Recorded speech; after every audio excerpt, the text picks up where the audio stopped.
I remember when I was 12, my parents and I, we took a tour at the Walt Disney Animation Studio in Orlando. And it was wonderful to actually see an animation studio. But however, it was apparent that the secrets that they have was definitely elusive to the outsider. Because here as a tourist, we were behind a plexiglass, so that plexiglass was pretty much like a solid metaphor for like that veil as mystery. But so flashing forward, I still wanted to learn animation, but just it was impossible at the moment, at the time, because in order to learn, you would have to go to out-of-state university or a private college or even overseas, and it was virtually impossible for me at the time. Earlier last year or so that I started to take animation courses, and I'm telling you, I have seen so many online animation courses, but there was always still that veil of mystery. Flash forward to this year, I came across AMB's YouTube channel, AMB Real Animators Training, and I was blown away. I just couldn't believe, the knowledge that he was putting out there, the lectures that he was doing. It just pretty much ripped that veil of mystery off the face of the earth. And the thing that really sets his archive, his online lectures and stuff apart from everyone else is the basics. That's the one thing that a lot of the books, a lot of the online animation stuff lack, was the extreme basics, And when I started on that archive, I started understanding the spacing, the timing, the arcs, the slow in, the slow out. And with each exercise, it builds up on each other. And as a result, I start seeing, the arcs. I start understanding and timing things in my head. And it was just so fascinating. And because of that, it just helped revive, my lifelong desire of learning animation. And it just made me so happy that I'm able to pursue and to dream of becoming an animator. So thank you. So, are you gonna join the library?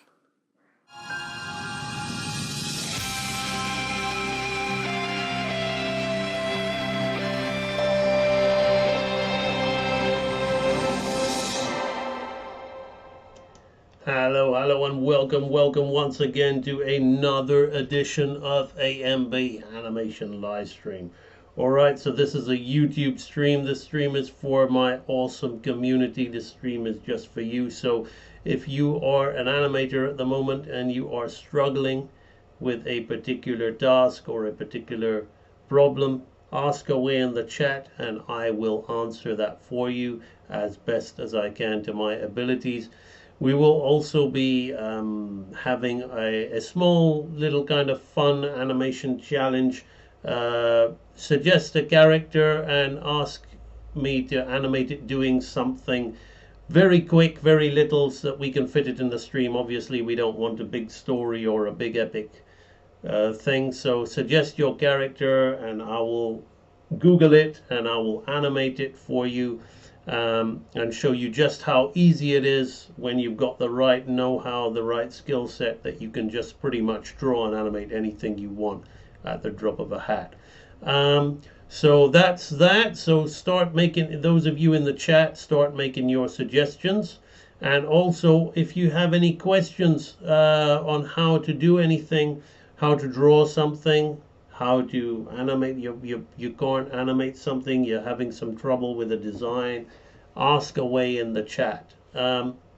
So while I'm doing that, I'm going to say hello to the people, and then we're going to take a look at some of your drawings that you did, the blind drawings that you did from the last live stream. It's had a pretty awesome impact on some of you guys. You can really see the change and level in your drawing that the blind drawing made, and I'm gonna highlight some of those in a minute. So we've got Cameron Allen Davidson Black, how are you? Brittany Goddard, you are early indeed. Silver Sun, how are you? Black Belt Jones, indeed.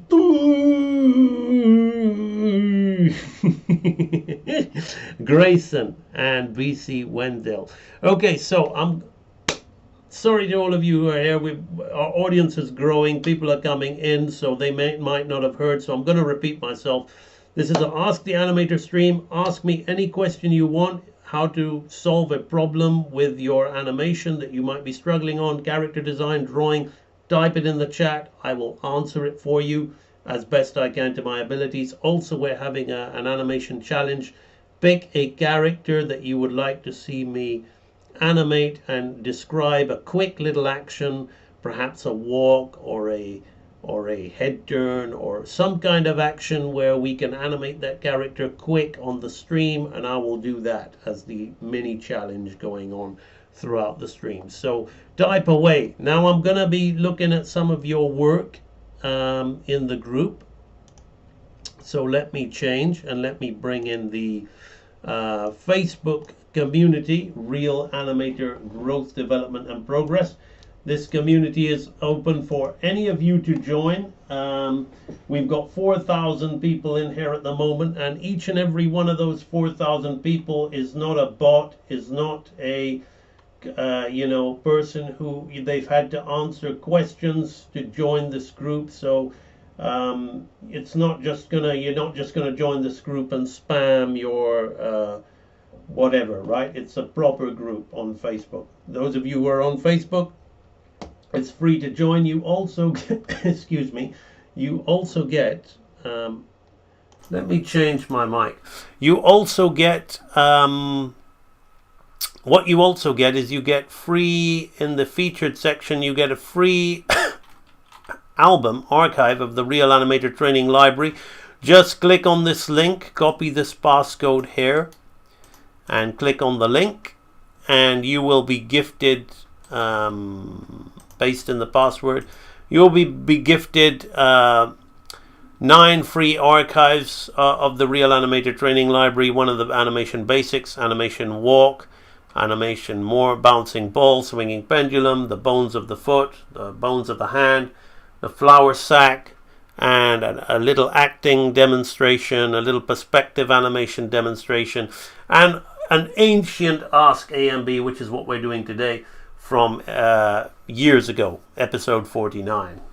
God knows how many years ago that is. So right, again, just a reminder before I look at your work in there. Unfortunately, it disappeared. Before I look at your work, type your questions in the chat if you need any help with any particular animation problem, and I will answer it for you. And also, we're doing a challenge. Type a character, any character, I'll Google it and I will animate it. Type an action that you want to see me doing. Right, so first and foremost, before we begin, I'm going to quickly talk, before we talk about the blind drawings, I'm going to quickly look at Theodore Milanov's attempt at the run cycle from the Basics archive. So let's have a look at this. This is actually really cool, Theodore. Obviously, your proportions are a little bit out of whack, and that's what happens when you start learning this way, because you learn on the separate body parts. But aside from that, you seem to have really gotten the action, the arcs, everything. I mean, the up and down of the hip, the pelvis, the pelvic weight shift, the rotation of the pelvis, the rotation of the upper torso, the swing in the arms. Let's look if you've got the right head bob going on. The head is going up as he's going down. It turns to the side. Well done, my friend. Well done. That is a really good effort. My next suggestion to you would be to try and get him to proportion so that his legs Overall, his arms are a little short, but they're not too bad. But the legs are a little small and stumpy. It's good if you wanted to create your own little sort of dwarf character of the stick man, but obviously your hand-eye coordination and drawing of proportion is what needs work. But as far as the principles of the animation that you're doing, this is fantastic. You've pretty much got everything down. I don't have anything bad to say about the movement and the arcing and the timing. Perfect as it is laid out in the exercise, Theodore. Well done. Just proportion wise we're a little off, that's all. Well, a lot off, to be honest with you, but that's not really a lot. That's unfair. The legs, it's the legs that's very small. Okay, so that's Theodore's piece. Now, some of you will remember from the last live stream, I asked you to join in with the contour drawing, the blind contour drawing, and many of you did do that. This is Amberly's. This is. I can't make out what it is, but I'm happy that she shared it because that's the process. I can see that this is a person with their arm over their head and their knees, perhaps. Very good, and you can see that the drawing is developing as she's going over it. And starting to put shade. A little suggestion I would give for the blind drawing is I'm going to make this up because as you start developing with this thing about not taking your pen off the page, I'm obviously not doing a blind drawing at the moment, right? But I'm kind of like just making something up while not taking my pen from the page. But what this is going to be a very off-balance character, so let's make him losing his balance, right? So what I'm going to talk about isn't so much the technique which I've shared with you guys so many times. Is okay, I'm not taking my pen off the page and I'm putting in the muscle groups and all that stuff. It's more to do with the shadow, right? We don't want to scribble the shadow in, right? Let's have the head more this way. We don't want to scribble the shadow in, so let's just say that all this, in the case of this leg, I might scribble, right? But then I'm going to want to focus on the shape of the shadow more, right? So I'm going to focus on the shape of the shadow. So let's take my pen off and start with a shadow pass in a different color so you can see what I mean, right? So let's say that the light is coming from the top left, right? So I'm going to think about, let's use a fatter pen. I'm going to think about the shadow shape coming like this, right? And I'm going to have the, the shadow. I may scribble in it after doing the shape to help myself see what I'm doing. So, but I'm really going to be wanting to think about that more or less, right? So I'm doing the shadow as a shape, right? And I'm coming here and I'm thinking, okay, well, there'll be a bit of backlight underneath bouncing off, but all of this will be in the dark, right? Coming here, and then you can do the shadow as a shape, right? So that way I'm thinking more about the shadow as a shape as opposed to so under here we'll have a bit of the delt, we'll have the underarm will be in complete shadow just about there, coming in with the oblique. And obviously the more understanding you have of anatomy, like the bicep, maybe the tricep coming under there, so the more understanding you have of anatomy, the better you'll get. But you can, so when you're making your drawings from reference, draw the shape of the shadow similarly. You probably won't do that completely blind as you do with the pose, but when you're trying to figure out, say you've got a head and you're trying to figure out the lighting, right? So you'd have the rim light there, you'd have, maybe a bit of light on the nose coming, and then the shadow will come under this way. The shadow under. You can start coloring it in, right? Just to give you a little help, but don't scribble the shadow. Don't scribble the shadow. Work out the shape. Work out the shape first, right? So really, with the exception of this, all of this might be in shadow. Work out the shape first before you go ahead with that. But it's nice to see that people are getting interactive and putting in their drawings. So that's Amberly's. Amberly did some other one here. Again, this is good energy. I like that. The one continuous line, fitting it in there, not trying to get the fingers so correct, trying to get that accuracy from your contour, your blind. Again, we want to focus on the shapes of shadow more. Now, Patch Tunes, I feel with this you've looked too much. This is just, I mean, if you did that blind, then amazing. But I feel you must have looked a little. So what I want from you, Patch Tunes, is something a little more less finished, more like the original blind contour drawing. And you can, even when you've gone one on top, but you know you've looked 80-20, like 80% it's still blind. You know, that's what we want. We don't want to be showing how proficient we are at copying. We want to be training ourselves at getting better. Now these are interesting, Cameron, because what I can see is I can see I think these are older ones. I think this is where I can see an improvement because of the blind drawing. So this drawing is a much more moving drawing from you, Cameron, and a lot nicer structurally. Like, I actually like the original one the most, actually, that's here. When you're starting to draw on top, I'm seeing the separations from the continuation. So we're getting, you know, that's where your lacking qualities, shall we say, are standing out. But what is good is the structure is there, and in some of these drawings it's a lot more successful than others. So I think this has had a great effect on you. Again, it's all from this book, which Patch Tunes has purchased, which I recommended, The Natural Way to Draw by Kimau Nicolaides. Again, Patch Tunes setting an example. He's one of the younger members of the group, but he's gone out and he's purchased the book. So well done.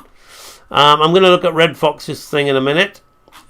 Silver Sun, excellent. This is exactly what I meant about breaking down the dialogue. So here again, Cameron is, as he's using clean lines and trying to find those lines, you can see that you still need work in getting better at that. But I feel the more of these kind of blind drawings you do, the more your line work will improve. And that's the point of this, Cameron. So we want you to now switch from the pencil. So I don't want you to use pencil. So go to the $2 shop or the £2 shop, the pound store, Cameron, and buy some small sketch pads about this size, right? So they don't cost much, and you can just burn through the paper and not worry about wasting it. And get pen, right?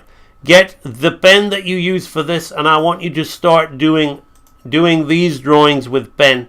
And really thin pen, so that you can go over it with a fatter pen and then a fatter pen, and that way you're going to start getting better line work. Some of your line is good, and then some of your choices of your line is still kind of it's still very amateur, but we're going to lose that the more we start doing this with pen again. So I'm having you switching from pencil to pen, because pencil you noodle more, you concentrate more, and pen really exposes your line choices and your line ability. So we need to get back into that. But great work, Cameron. I can see this. This is all taking good effect. I'm going to have a look at the suggestions. So again, what this stream's about, let me change my camera. What this stream's about is you're gonna ask me any questions that you have that you're struggling with right now. I'm struggling with drawing this or animating that, and I'll answer them. Or we've also got a challenge going where you name a character, and I will Google it, whichever one I like, and I'll animate it doing something, and you suggest what it is you want to do, providing it's a quick small move that we can get done in the scene, in the stream. So we have got a character taking a shocked double take turn around, but which one? Eren Yeager from Attack on Titan, we've got that. Aside from effects animation, which should I animate straight ahead? Straight ahead animation and pose to pose animation. Listen, straight ahead animation is like a natural way of working something out. But here's the thing. Until you're a master of pose to pose, I don't think you should worry about straight ahead animation or pose to pose. You should get good at law first. And then you got to remember when the illusion of life, which is what I base my 12 laws on. The 12 laws of animation that I teach in Real Animator Training are virtually the same, but there's a difference with what is explained as the 12 principles of animation in the illusion of life. Let me talk to you about the illusion of life. The Illusion of Life is a book written by two of the 9 old men, Ollie Johnson and Frank Thomas, and it's one of the only books that I recommend for people learning animation. It is not a how-to-do book, and that's why I recommend it, because how-to-do books are pretty redundant when it comes to maintaining consistency, form and volume, and certain things, getting things right, because you can't really see when you look at drawing sequentially. No matter what you read, it's difficult to apply. So video trumps books now. Yes, you need a good video, like my videos, by somebody who actually knows what they're doing, not some 20-something who's got lots of views. You need proper training, but video by an expert trumps a book, no matter who wrote the book, because you can't see some of those things. How can I flip and see the drawing changing and maintain the form and volume and all of that stuff? You're not going to get that from a book. So why the illusion of life? Well, the illusion of life talks to you about many things, about the whole filmmaking aspect, about the history of animation, which is very important because it primes you in the whole process, the overall process, aside from just moving a character. But the 12 principles are mentioned, and the 12 principles literally are what I call the 12 laws, but they're things that animators, as they were animators learning their craft and creating the medium, getting better at it and sharing things, they said, oh, animation tends to all have these 12 things happen to exist in animation. And they start with squash and stretch, for example. Now, an absolute beginner cannot start with squash and stretch. All right? If you're an animator that's pretty intermediate to advanced, it's going to be good to apply those 2 principles like that. But most people trying to do the 12 principles don't have the skills to even do the 12 principles if they're just thinking, oh, I'm going to try that and try that. No, they're not to be tried. They're to be executed. So what I did in Real Animator Training, Grayson, is I created 12 laws and I changed the order. And I said, you're going to learn them in this order. They're going to be 6 laws of movement and they're going to be 6 laws of life. And you're going to learn them in this order. And if you learn them in this order, you can then build on them one at a time, understanding that there are 3 foundational laws of movement which apply to everything: arcing, timing, slowing in and slowing out. Now you ask about pose to pose and straight ahead. The thing is straight ahead is, if you don't know what you're doing, straight ahead is child's play. Everybody can animate straight ahead, and they'll sometimes get a happy accident, but it's in ignorance, it's blind, and it's in the dark. I tend to like to animate everything straight ahead now at a super advanced level. Why? Because I can go back and switch it to pose and tidy it up and say this will be better if I go from this pose to that pose. So it's a great way of releasing your subconscious on the page and then refining it. But as to thinking which technique should I use, no. I mean, generally effects are done straight ahead, yes, I give you that. But in terms of if you're doing character animation, understand key extremes, keys, breakdowns, and in-betweens. Understand timing, arcing, slowing in and slowing out properly along that hierarchy. Then knowing what an anticipation key is. Then knowing what a primary action key and a secondary action key is. Once you understand all these things, Grayson, you'll naturally they'll come off like riding a bicycle subconsciously straight ahead. Which is why you can watch me, and you can watch an Aaron Blaze, or you can watch anybody else who knows what they're doing and does it extremely well, just bash it out as if they're doing it straight ahead. But when it comes to the beginner, the intermediate, the learner, even somebody who's an industry-based artist who just kind of manages to do a good job but is very insecure and doesn't really know what they're doing, they're just a little bit experienced, you need to really immerse yourself in animation law and get good at pose to pose before you can really start utilizing straight ahead to a good level. That's what I say. Anybody who says, well, I use straight ahead and it works for me, yeah, it works for you, but then you animate another character. Animate another character, animate it on model, and let's see how you do. Right? If that hurts, good. Because I'm here to wake you up and train you to become the R in the background, the real deal. Okay?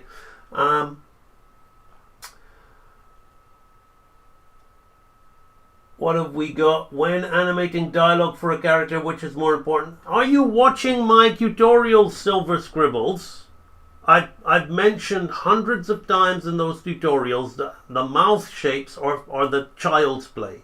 When somebody says I did all that dialogue and all the mouth shapes and matching it to the sound, any child can do that, right?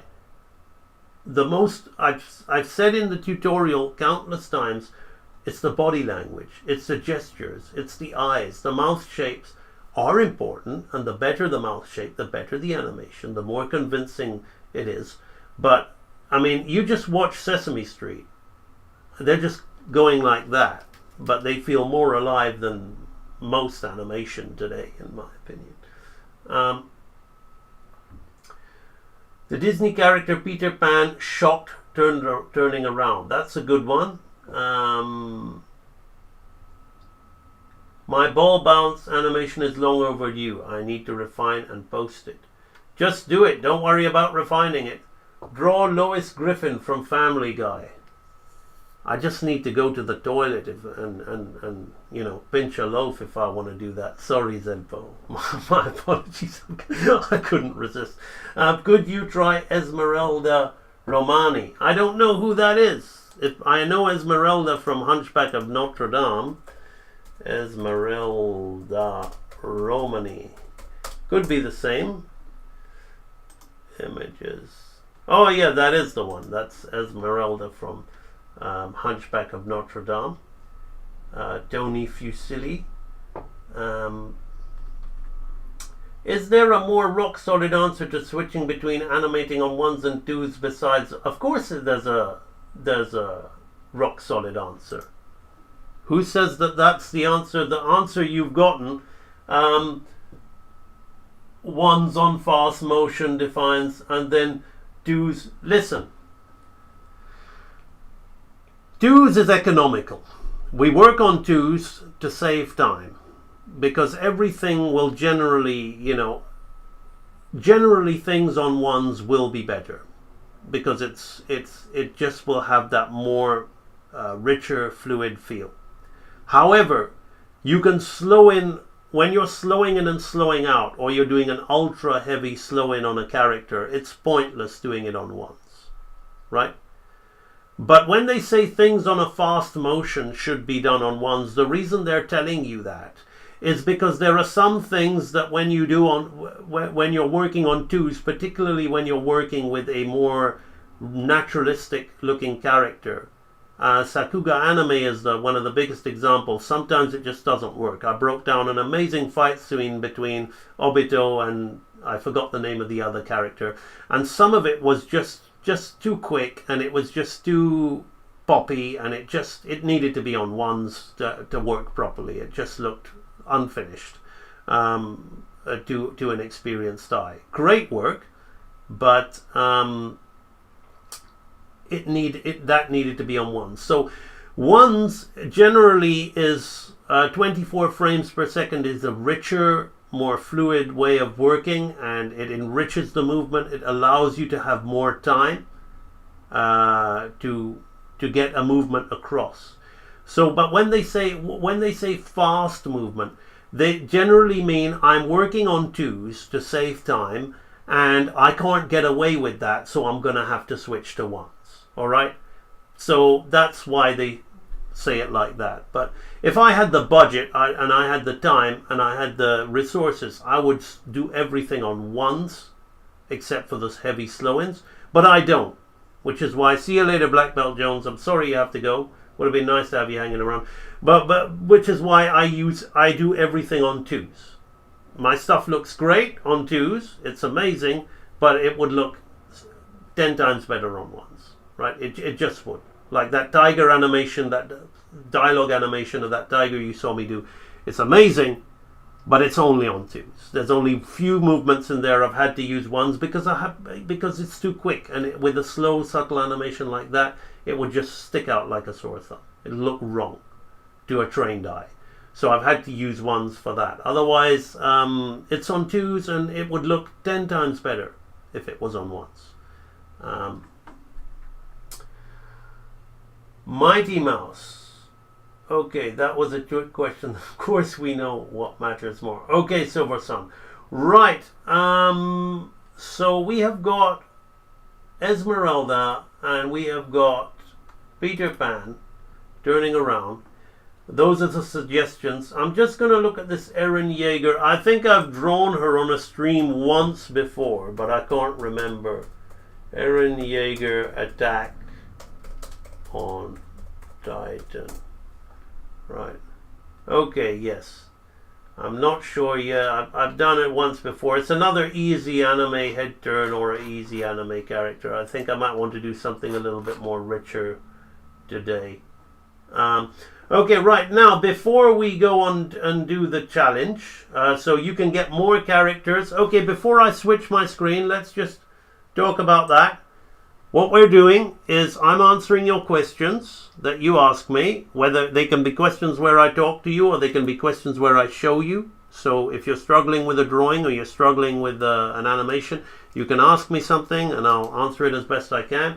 And we're also doing a mini little challenge where you're going to ask me to animate a character doing a little quick action which can fit in the stream, and I will Google it and I'll animate the thing for you off the bat and show you just how easy it is to do great animation when you know how. All right, and it's not like I'm showing off because I'm helping you know how. That's what my channel's about. I'm showing you animation, 2D animation secrets and tricks. Right, so let's change back here and let's look at Red Fox. Now Red Fox is not on the stream, but doesn't matter. He can watch it when he gets the chance. He wanted me to see this on the last live stream. He has updated this. So again, I'm not sure if I can use the dialogue, but we'll see if we can get away with it just once. Hang on. Oh, what? I'll go right up your nose. Whoa, whoa, whoa. You wouldn't hit a woman. That's a woman. Okay, right. I don't know what that... I don't want my stream flagged. So Red Fox, this is better. I asked you to put a little jump on the character and not have it locked on the screen. Now, you should not cut to the other character center in the screen, because as it changes, I don't know what I'm looking at, right? I see a nice little move here, but again, this move needs to be improved, and I'll show you how. But it looks better. I'm not sure what's happening with the follow through here on the tail. You're losing some things. The tail is going through the floor, Red Fox. We can do better than that. All right. So I'm going to show the audience how to do a move like that, which Red Fox has already done with the flour sack, and I can see you using the intermediate flour sack, but I think you need to go back and study some of those exercises again, Red Fox, because it looks like you've forgotten. Alright? Looks like you've forgotten. But that's not that. The move is in itself is fine. That would work in a kind of Cartoon Network series, so it's fine. But what isn't fine, Red Fox, is the change up here. You know, we now cut to the other character who's directly in the same place. It's like, what, did he just turn into something? He's exactly the same proportions, exactly the same size. Not really sure where they are in the geography of the shot. Okay, so I'm gonna quickly show you stuff that's gonna help you with staging this better. Now it's fine. Here we can see them walking up to each other, but the framing, the framing could be better. They're all at the very bottom of the screen. Every software or everything has this. You see this? I'm going to turn it on and off. We've got this safety on the screen, right? If you're going to have something near the bottom of the screen, right, I still wouldn't put their feet this low. You're going to want the floor here. You're going to want to be... This in here is what we call safe action. This in here is what we call safe title. So when you're writing... Safe title is the small one. So when you've got titles... Safe action is the wider one. But I would always go within the safe title for your characters. But this in itself is fine. We've got the other guy. That's quite nice. He's pulling him back from walking. Again, you've got something interesting going on there. But we can't really see his poses. But it's nice. He's trying to stop him from walking. And there's a nice little bounce and stretch up here, right? But again, there's no settle, right? So let's just talk about this. So while you guys are giving your suggestions, let's just talk about this little movement here, right? This little jump here, right? There's not enough going on. So you want to have your character like this, right? Right, you want to have it like so. It's standing like this, right? And then it's gonna hit its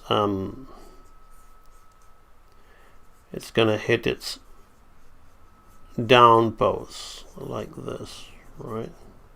Just the typical stuff you learn in the flour sack real animator training stuff, right?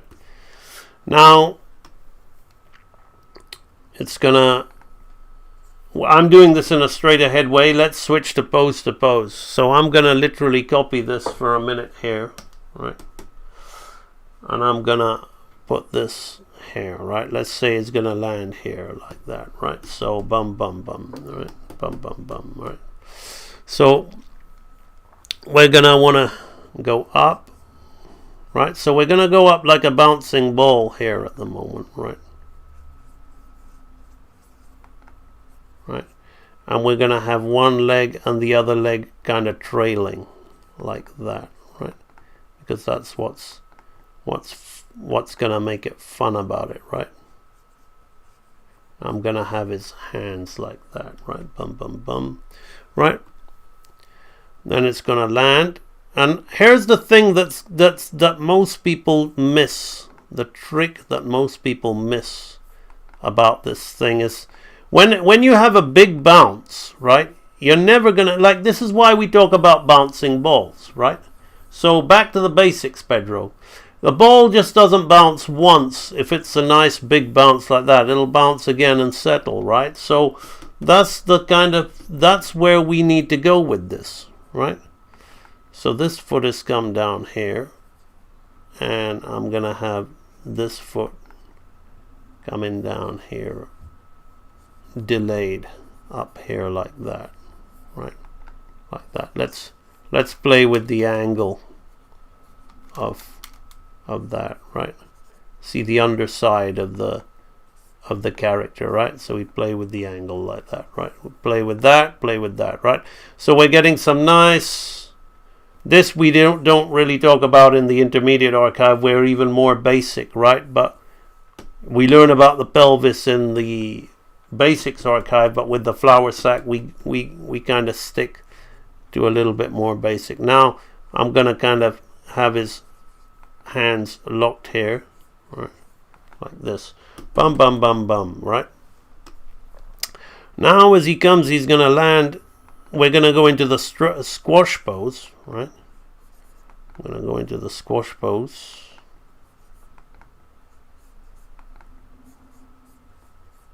Right, and we're gonna have this one almost like this. So this one will be under, right? Got to think about your walk cycles. So this one will be under like that, right?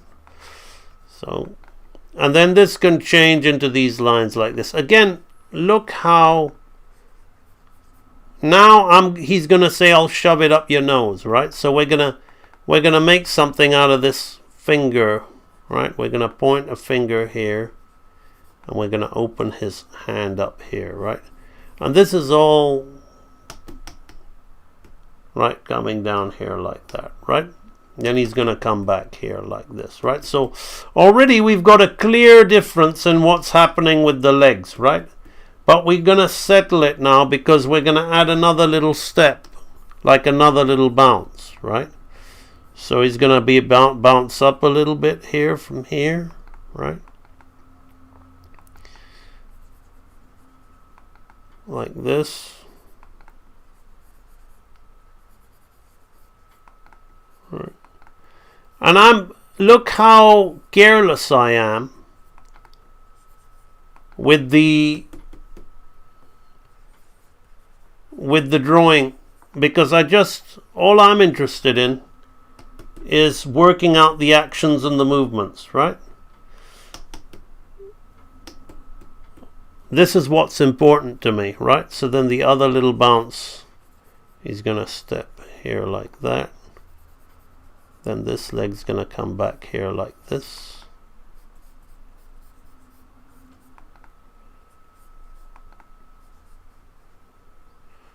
Then we're gonna make a circle with that arm. We're gonna have him bring that there like that. Then this pose is just kind of becoming a guide for the finish, right? Just so I knew where he was gonna finish, right? So I'm gonna, as that comes down into there, there'll be a bit of a weight shift as we bend into that, and we bring this leg forward.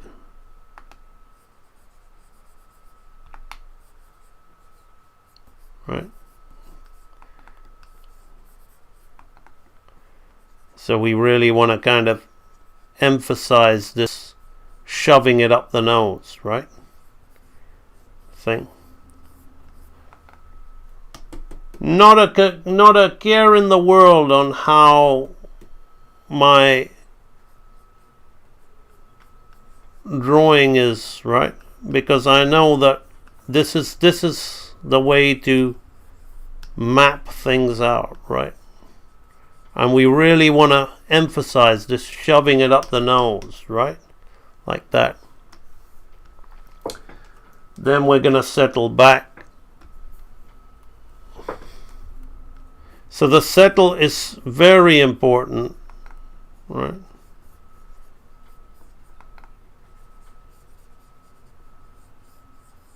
The settle is super important. So again, the bouncing ball principle is kind of like king here, right? So again, Grayson asked about straight ahead. See, I've switched into a very straight ahead way because I kind of know what I want to do on the poses. So we watch this guy here.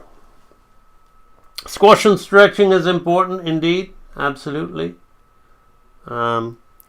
So here we've got like this. I'll shove it up your nose, right? So there's more life to the character because he got that little after step. It's not the bounce hair that makes it good, Pedro. Like that's baby shit, right? That's the stuff that the symbol animators, the people crying about AI, that's the stuff that they do, right? Oh, look, I got a little bounce, and then I'll freeze the character, right? Remember, the ball doesn't just bounce, it comes to a stop, right? It settles. So we've got a number of little bounces, and there's also stuff going on in his hands there like that, right? So that's a lot more animated, right? So, Pedro, go back and do the flour sack swinging the... Let me tell you what exercises I want you to do since you're in the training library. Remember, go back and refresh yourself with this exercise. Let me just bring this in. Go to member dashboard. So let's go into the intermediate archive, Pedro. You're gonna go back and learn what you've forgotten, right? So we've got the squash and stretch tutorial here, where you're gonna learn the jumping sack again, right? And the timing. And then you've got anticipation. You got to do this as well. This is again, this character anticipates and he re-anticipates, and then there's more stuff happening there, right? So you got to do that. And then I also want you to, you could do them all actually, but if you want to just like, you should do this one as well. Follow through overlap, because this has kind of got it, everything. All of the previous things are in this one. I also recommend that you do the primary and secondary one, just to give yourself more refreshments, because this little action here is a secondary action, but it's what makes the animation, right? The bounce is alright, but the little few steps afterwards, that makes the animation, that gives him personality. So you got the primary and secondary action exercises. So go away, Pedro, and please refresh yourself with that.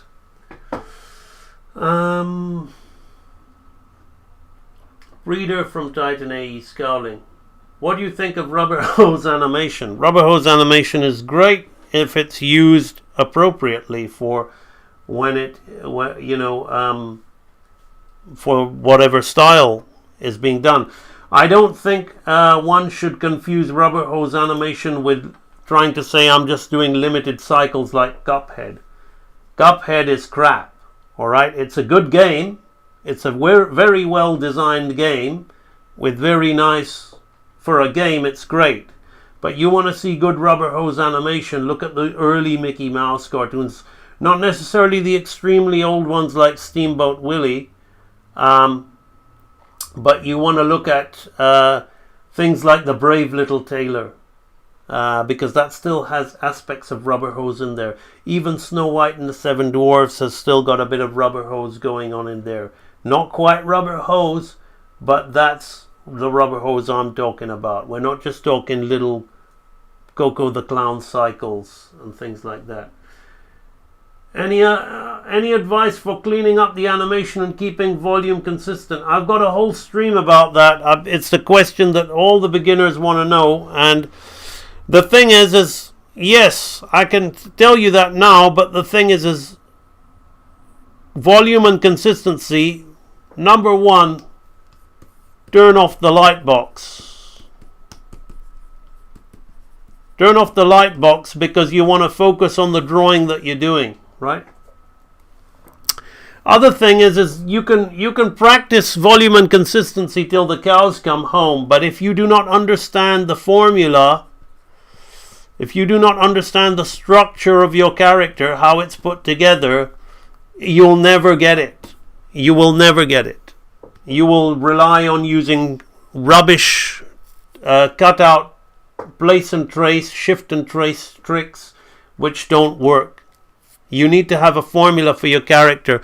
Let me quickly show you with this a formula for the character. Let's quickly give you an example with this thing here, and then I'll give you another example. If you stay, people are trying to set me a challenge where I'll Google any character from the and I'll animate it doing something. So I like the Titan AE suggestion. I haven't drawn that character, so that'll be pretty interesting. But let me take this as a formula for instance, right? Very quickly, let me show you something. Okay, so the formula for this character is he's got a little shape like this. I'm just working something out, right? And he's got like something like this, right? Right?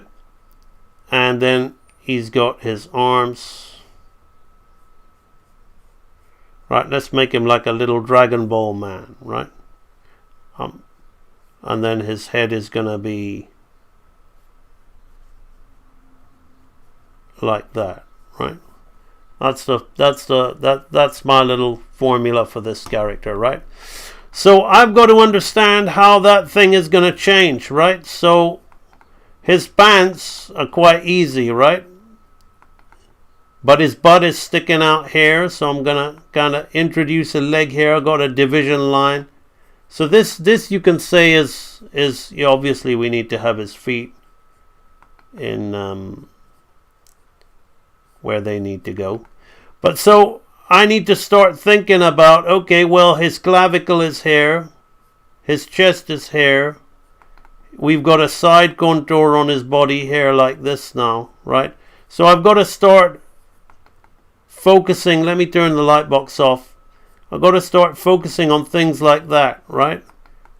Straight line, square, divide the square for fists, all this kind of thing. I've got to have a working formula that'll work. Okay, so the head is like a circle, and I'm gonna come in here and I'm gonna change the angle of that, right? So let's have 3 eyes, right? These are his actual eyes, right? So but I've got these 3 lines here. These 3 eyes are gonna keep the consistency of the formula of his head, right? So that's how that's gonna work. So then I'm gonna come here. Okay, let's say his head is gonna be looking down, right? So this thing is going to be down here, right? So we've got the 1, 2, 3 eyes here like this. We're not really going to see his jaw, much of his jaw there, right? So we're going to see that. The top of his head, the side of his head. The more formulaic you get, the more you know the formula of your character, the better it's going to be, right? So here we've got this. What is it? What have we got? What did I do? I divided the body in half, right? So I can come here and say, right, his body's divided in half. Right, so I'm flipping backwards and forwards. I'm stretching the character a little bit, but because it's a squash and stretch pose. But I kind of know those proportions. So we've got this bent leg here. How am I going to solve that? I'm just going to do something like this. Put some squash and stretch on that, right? So now we've got some consistency. It's all, if I take this dude here, right? I haven't used the light box. I'm going to put it next to this dude here, right? It's pretty much the same thing, right? Even though it's squashing and stretching a little bit, right? So it's because I know the exact formula. Doesn't, again here the chest is like this. He's half of the body is here like this. Again, right? It looks so easy, but like, because I'm a master of anatomy, and I also know how to take anatomy and turn it into convincing little shapes, and everything's measured, right? So until you understand the formula and structure of things, for example, something like this is done the same way, right? There's a structure and there's a formula to animating something like this. It's exactly the same way, right? It's just, it looks more complex, but it's not. You got to know how to draw your character's head, which is why it's important to actually, even if I'm doing a simple anatomy, for example, if I'm going to draw a circle like this, right, and I'm going to put three triangles, but 2 triangles there, and then do something like this. This is my formula. Doesn't have to be yours, right? This is my formula for getting my character on model, right? His ear will sit on the side. So whatever happens, this character is gonna be proportionately accurate whatever angle I draw him at, and he's gonna look the same because I understand his formula, right?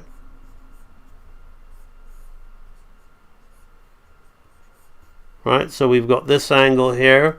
We can do another angle. We can do a square on angle, right?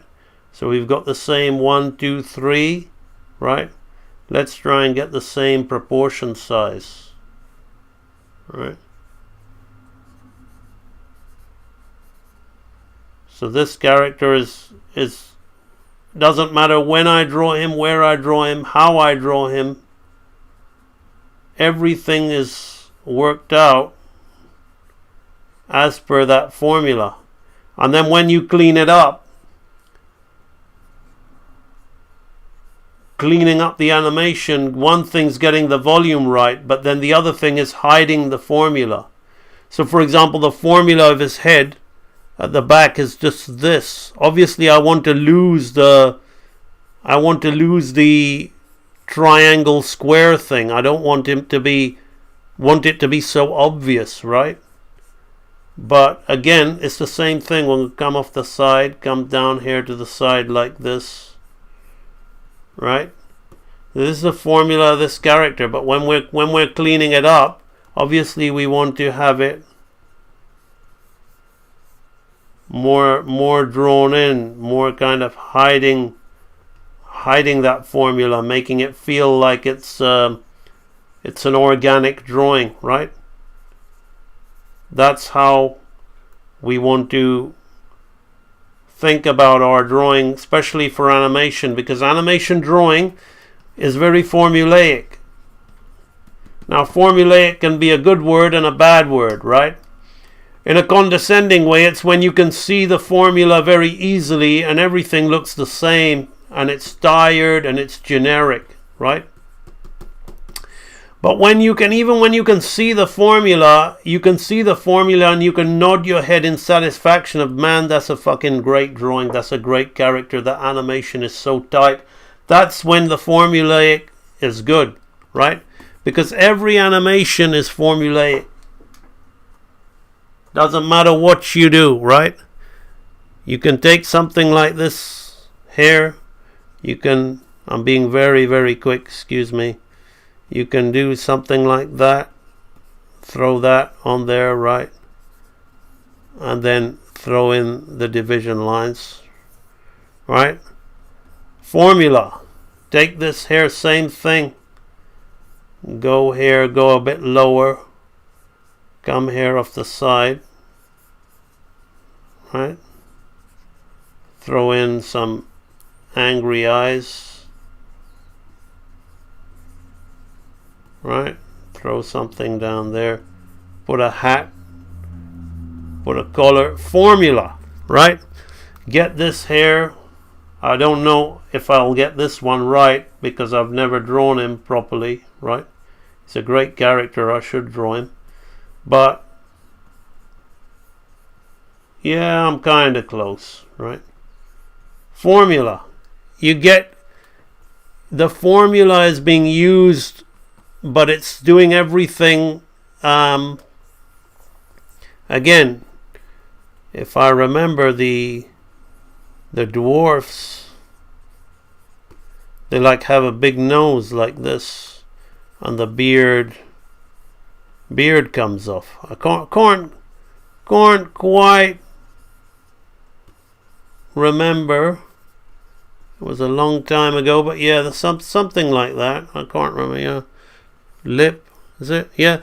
So formula comes into play like this. So everything, if you truly don't understand formula, then you're never going to get consistency in your drawing.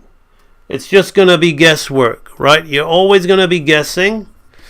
And the biggest mistake is turning on the light box and trying to measure, right? I always laugh when I used to go into an animation studio. There's this girl who used to animate like this, right? She used to have the arm like this, but then she used to when she was cleaning up, she used to take, this was a piece of paper, she would take the piece of paper and put it over the other drawing, which had a similar arm which had been moved, and she would be measuring this to this.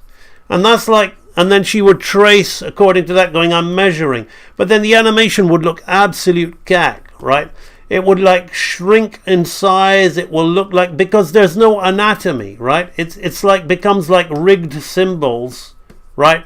There's no anatomy to it. So the character's shoulder blade isn't moving, clavicle isn't moving in proportion to the foreshortening. So this forearm is just sliding hair, and the shoulder is still down hair, and the neck's hair, and it looks like the arm is shrinking instead of, properly anatomically moving. So anatomy is absolute king if you're really going to want to be good at this. And understanding how it moves is crucial. It's incredibly important. All right, so that's the first hour of the stream gone. We've got, so let's have a look at some more if you've suggested any more characters. Did you like the art style of the comic Black Sad? I don't know it, Grayson. I don't know what that is. So let me just have a look. Titan AE Predex. I think Predex is that. Predex Titan AE. Oh, he's an interesting character. Never drawn him. Would be interesting. Do we have his model sheet? Titan AE model sheet. That'll be a good character to explore. Oh, that's an interesting character. Unfortunately, we've got deviant art stuff here. I want his model sheet. Okay, I found one. That's awesome.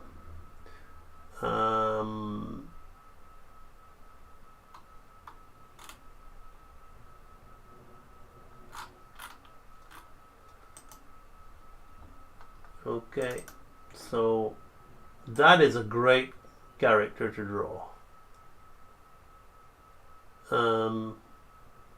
Okay, I can play with that from the model sheet, and we can talk about breaking that down and having some consistency. Okay, I'm going to think about what I want to do with this character. We can do some great stuff with just this head sheet. And yeah, let's do that. Let's take this head sheet. Now, if you Google Titan AE model sheet, you'll be able to follow along with this part of the live stream in your own time. And this will be a great little exercise where you can play with a professional model, and follow a master animator breaking that model down and showing you how you can turn it into an animation practice. Now, this is not necessarily going to teach you how to animate, because I'm going to be doing things that may go above your head. But by your following along, you will build brain cells, and you will learn some things about, this shape can become this shape, and this is how we can time things and whatever. So this is fun. It's by no means training. It's a demonstration, but it's something, if you'd like to follow along, Google Titan AE, and you'll see some official artwork. You can tell the official artwork from the DeviantArt. and it says freed, and it's got like so many different heads all cleaned up, and we can do a great little piece of animation with this. So I'm going to pick my heads and I'm going to do something. Right. So I might start with him. I'm going to think of a piece of animation that I can do just using these head sheets. Now this is going to be fun. So I'm going to look at check my mic and see if it's all working right. So I'm going to start with this particular pose. Now, I'm not necessarily gonna ask you guys to start following along at the moment, right? Because I'm working it out. Once I've worked it out, then I'll say, cool, this is a good time for you to think about following along, right? So actually, I'm not gonna start with that one. I think it's better to start with this one. What a great character, man. Bluth is one of the best, it has to be said. Just what a designer that man is. What an absolute awesome. Right, so now we're going to have him look up, which will be good. So he's going to look up, and I'm going to tell you how I tackle this, right? He seems like a very complicated character, but again, using the real animator training techniques, I'm going to share with you how we can make this great piece of feature style animation using this is how, by the way, if I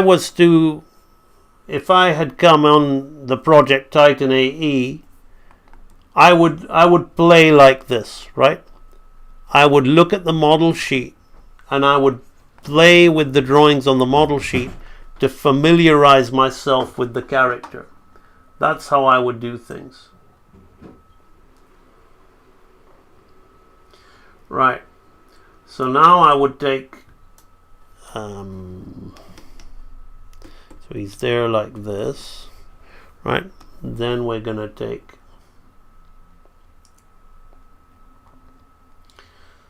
this head here. I'm gonna draw all these various heads from the model sheet, but then I'm gonna show you how we transition in and out of them. Right? Probably that needs to go there. Right. I'm going to play with this character's head and do some great work, right? Then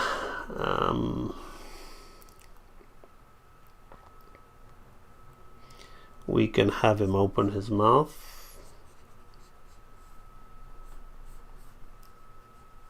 Right, like this.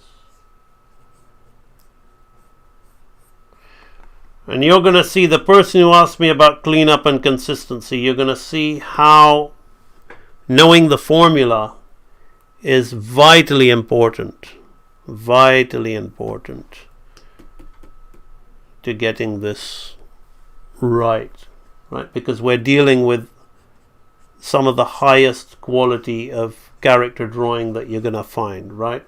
Some of you might like anime, and anime looks cool, but a character like this is infinitely more complicated. We're having to draw and move in and out of very complicated head angles where there's a different design. It's not just a pointy head with some flashy hair and you know, lots of things in the eyes. This is, you'll see when I picked this character because it is It's complicated, but to me it's simple, but it's still complicated. It's still very, very complicated. For most people would struggle doing something like this, right?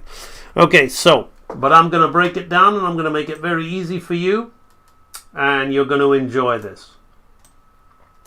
So let me very quickly, before I begin,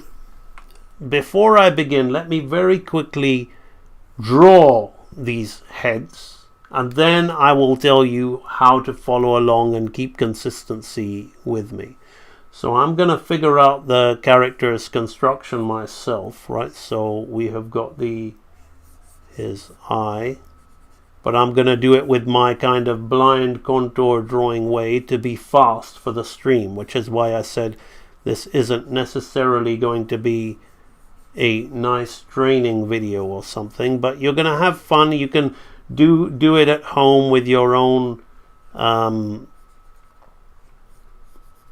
with the model sheet, and I will, when I tidy up the drawing, I will explain the construction, and that's where you're following along. You'll learn something from this, right? But at the moment I'm just making copies so I can get through this well in time for the stream, right? So we're going to have the character's head turning here. So when you work on a project like this, when they'd want to hire you on a project like this, they'd want to know, are you capable of manipulating our design? Do you have the skills to draw and animate our character design in the respective angles that it needs to be done at, right? So we've got a low angle of the head. Now we're going to have him looking up like this. So I'm gonna be using the continuation drawing technique a little bit, but not. I'm having to take my pen off while I'm trying to think about the structure to save time, right? So I'm working out the formula of the character, and I will reveal the formula of the character when I go over these drawings, but I'm getting my movement right, so I know that my demo is going to be badass, okay? So that I have something to work over and explain to you, because I'm very, very quick and very, very experienced, so I can just quickly do this, and then we'll have something to talk to you about. Something of worth and something of merit, right? So you're not just watching me animate. So let me just quickly solve the problem of having the drawings. So we've got this, and this comes underneath here. Again, this is very much how I would play with the character. So he's looking up here like this now. Now we're going to have him scowl and frown. So he's going to scowl and frown down into this expression.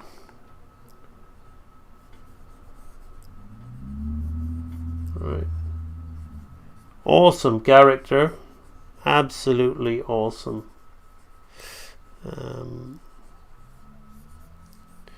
We've got all this going on. Right. And the foremouth here like this.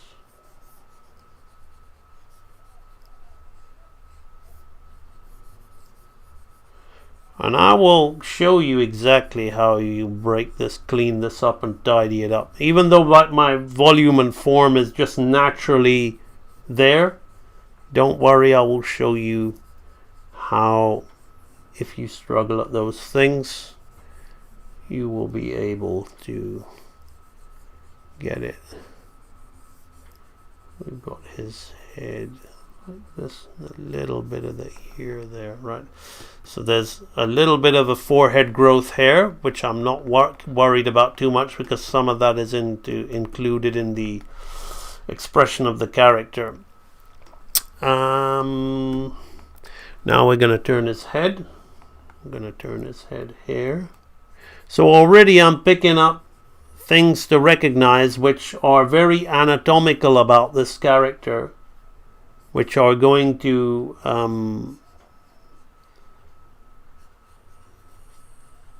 help me explain, again, why anatomy is super important, and just why this kind of animation. There was a time, now I think American 2D animation is possibly the worst in the world, because it's all symbols and Cartoon Network, what they call the CalArts style or whatever. It's just awful. Just any bloody child could do it. But there was a time where it was the best. It was the highest standard that there was in the world, because it really tackled really complicated shapes and structures and lines and characters and gave us those things. And this is actually, the film is not that great, and it has got its problems, and there is some far too heavy reliance on live action stats on the human characters, including this character. They've used live action for him, but the animating of this guy's head and the drawing and design of this guy's head is a testament to the greatness that is the Western American 2D animation that once was, and which I'm sharing with you so that you guys can bring it back, maintain it, and help our cause and our medium of hand-drawn animation. So that's one thing I'd like to say. If you there's a link in the description. If hand-drawn animation is important to you and you want to help the cause with what I'm doing, with sharing these techniques and helping you guys bring the medium back to its standard that it needs to be, then please consider donating to me and saying thank you and helping me continue doing this, because it's stuff like this that's going to help the future generation who couldn't care less about AI and who are passionate about drawing and animation. It's stuff like this that you're going to need to know, and it's my pleasure to share it with you. But also, I'm going to need my resources to do that. So any donations are welcome. So this is going to come down here like this, around here. Then we're going to have the eye come up here. This is possibly going to be the trickiest one to do. I've got some snout. My snout is too small at the moment, but it's good enough for me to reveal the structure of the character. Here you can see Cameron, how if you're a long way off, but hopefully I can be somewhat a pointer to your future self with all the hard work that you've been doing, in saying that if you continue to work your blind drawing and to work these techniques, you will be deploying them as effectively and as efficiently as I am, and you can quickly work out a character and then apply those things to your own drawings and your own work. Play with characters like I am here, because this is how you develop skills. If you think about it, how we are really in blessed times, because if you think about it, the way people improved, one of the reasons I quit the industry is I was regressing instead of progressing. My drawings were getting poorer and poorer, because the quality of the projects you work on, you're constantly doing that day in, day out. You're developing habits. You're only as good as what you're drawing and what you're working on. That's where your skill level goes. So in this day and age, we can click on the Google and we can find model sheets from multi-million-dollar movies by masters, and you can study the shapes and the design choices from those things, and that's where you can learn design choices and shapes and solve problems of how to move certain things, and it's going to really help you become a better animator, move forward with what you're doing. Okay, so here's what we originally have. We've got like these, the character's gonna look up, turn his head, open his mouth, and close it, right? So we're gonna play with this character's head like that. And what I'm gonna do is I'm gonna tell you how the construction is now as I start drawing on top of this thing and working out the volumes, right? So let's go with a fainter blue on these things. Now I'm not going to do it for every drawing because it'll slow me down too much, right? And I want this thing to be done quickly. But I'm going to explain it to you, right? And I'm going to explain it to you with this drawing more so than the other one because it's the neutral drawing. So this character, he has got the round kind of oval-like cranium, right? And he's got his eye line, and his eyes are going to be sitting on his eye line, and he's got the 3 eye width apart thing like that, right? He's got the 3 eye width apart thing. Now, again, he's got the zygomatic bone which sits on there. It's going to come off the side like that. That's his cheekbone, which then comes under here where his skeleton structure is, like this, to form his nose where this portion is going to come through. But we're not going to talk about that at the moment, right? We're just going to talk about that, right?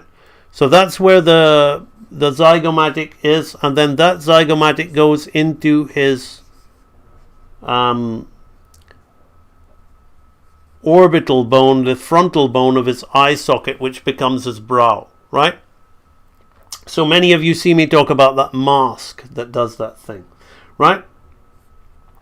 So then we're going to kind of push off we're going to come down the front, and you're going to have to feel it, right? But it's generally, I would say around about the size of this thing here, right? It's generally that kind of distance, right? But it's tricky because what's going to happen is we're going to have a front kind of thing and a side portion like that, right? Which is going to come like this, right? And that's where his mouth goes. Now, if he had a jawbone, the jawbone would fit under here, right? And the jawbone will just come straight over there like that, and then it would be like this, right? And then we're going to throw in his lip over there to hide the jawbone. So the lip is going to sit at the bottom of the character, and then we're going to start adding things to the mouth. So this is the essential structure of the character. So what I'm going to do, I said I wouldn't do it, but I think what might be nice is if I start going over my roughs with this rough structure so that you guys can kind of see the neck just fits in around the back. The neck kind of hangs. He's got a sternocleidomastoid, right? Which is this hair, right? And then he's got his trapezius, which comes around the back, but it's squashed under his whatever, right? Like that. So this is, or it could be a fat sternocleidomastoid. I'm not sure, right? I'm just looking at the heads. Now, this is where his ear comes along the side of this bone. So we're going to just create a circle here next to the eye socket, and we're going to create an oval shape right on there, right? And the way this works is we're going to play with the curves and straights. We're going to have this, and we're going to create a curve line over these two kind of straights like that. That's how we're going to get that, right? So that's essentially the construction of the character. All of the other little details, he's got a little horn and all these details, we'll talk about that on the next pass, right? So now let's look at the down head pose of the character, and let's try to apply that into the down head pose of the character, right? So in the down head pose of the character, we've got the... Now watch me as I make the flipping, right? The flipping of the character, right? We're going to have this come here like this, right? We're going to have the eye, the other eye, and the other eye come here like this. We're going to have the brow come there like that, right? So you can see how I'm working out the consistency. Unfortunately, this program doesn't like flipping backwards, it flips forward. So again, here I've got to think about this thing being a little bit more proportionate, right?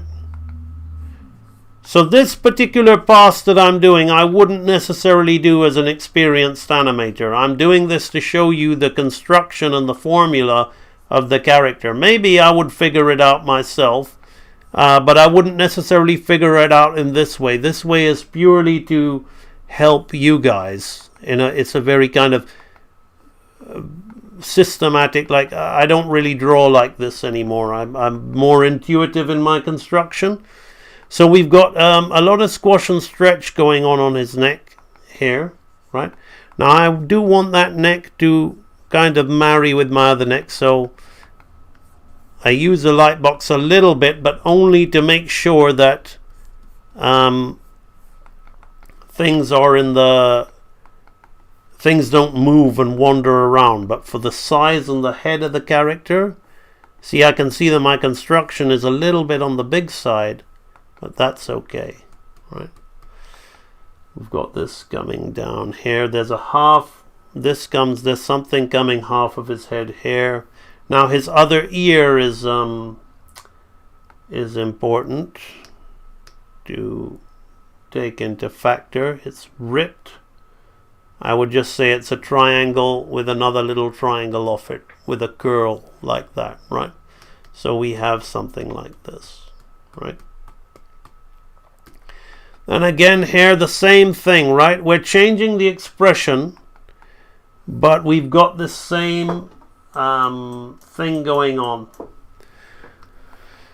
We've got this head, this, I'm going to move this thing a little bit lower, right? I'm going to move this thing a little bit down, right? Got the eye shape I'm going to change, but I'm literally keeping it as is, right? Then this thing, I'm looking at that. Right, I'm using the little bit of the drawing underneath which I made to blank the expression, but I'm showing you the basic construction, right, of the character. So you can kind of follow along with this thing. So the head thing comes. Now the ear, we're gonna do this kind of like, we're gonna have the ear like that, and we're gonna introduce his other ear. So we're playing with head angles a little bit here. Again, I'm gonna turn on the light box just so I can get the back of his neck, as we're gonna get more squash and stretch in that neck. So you can see how this formula for the character is moving now. Let's see what's going on in the chat.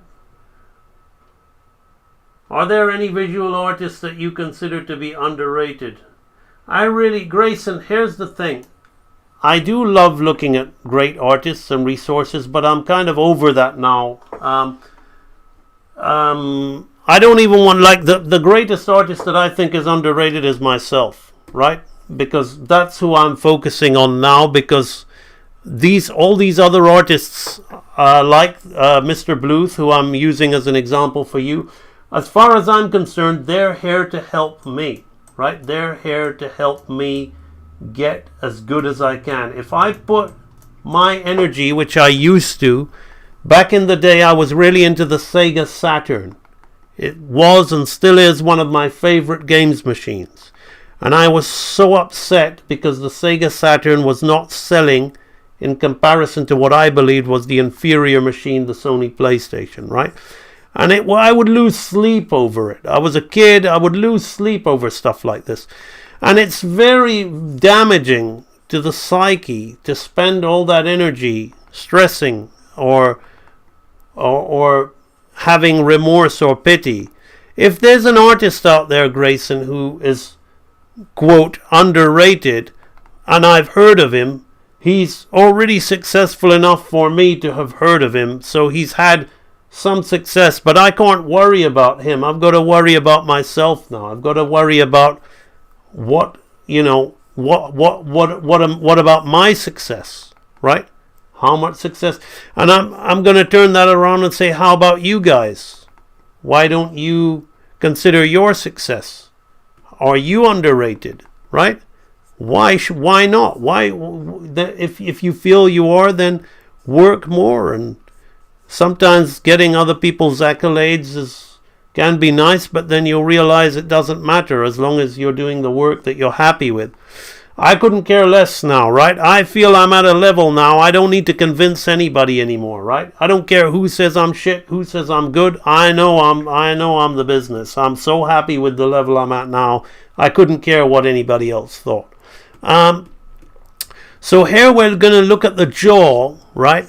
Which is going to he's got his mouth closed, but the jaw will be an under angle. We'll see the other side, like the jaw is going to be like that. So we're going to have to, what they've done is they've kind of indicated this bottom of the jaw hair, right? On this side here like this, because it's going on the other side of the face. Not quite what the line choice I would make for that, but I'm going to stick with what is here. And it works when you see the finished drawing, so it doesn't matter. Like, whatever's gone on in this particular artist's eye. I don't know if it's Bluth himself that did these model sheets. Maybe it was Len Simon, who was one of Bluth's top men on the later films when John Pomeroy left. Len Simon himself is a great animator. He's very, very speedy, very efficient. Did a lot of Rasputin in Anastasia.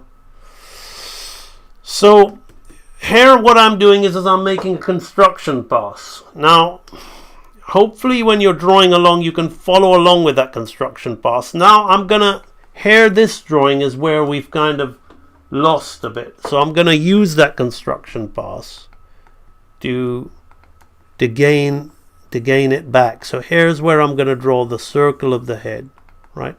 Now, granted, this is an extremely high-level character, so it's a bit ambitious for me to expect any real beginners to completely grasp what I'm talking about here. But let me try, right? So the zygomatic bone is here, right? And then we're going to have this is the zygomatic bone.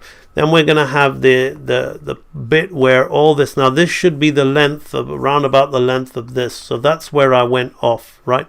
So this needs to be a lot longer, right? Like that. So that way we're going to get and then we're going to come down. So there's the skin here. But before I do the skin flap, I'm going to think about the jaw. Because his jawline is very clear and it's open. But the jaw is coming out like this. And we're going to make sure that jaw is in line with that jaw where I've gone wrong, right? There, like that, right? So now I can start piecing it together, right? And then we can look at the drawing and put the tongue in and all that, right? As long as I've got my rough of where the jaw is, I'm a happy man, right? Because then nothing else really matters, right? The neck is back there, so we just using the light box so I can find that neck. I'm gonna have to come back and so I've slowed down. Like I would have got this if I was just purely demoing. I would have got this done a lot faster, but I've slowed down to do this construction pass to kind of show you the things to think about that make this. And also one of the mistakes that a lot of beginners make is sometimes you want to subtly increase and decrease volume. Sometimes you want to subtly increase and decrease volume to sell certain poses, right? So then here, now I'm going to put his mouth here and have his eye turn.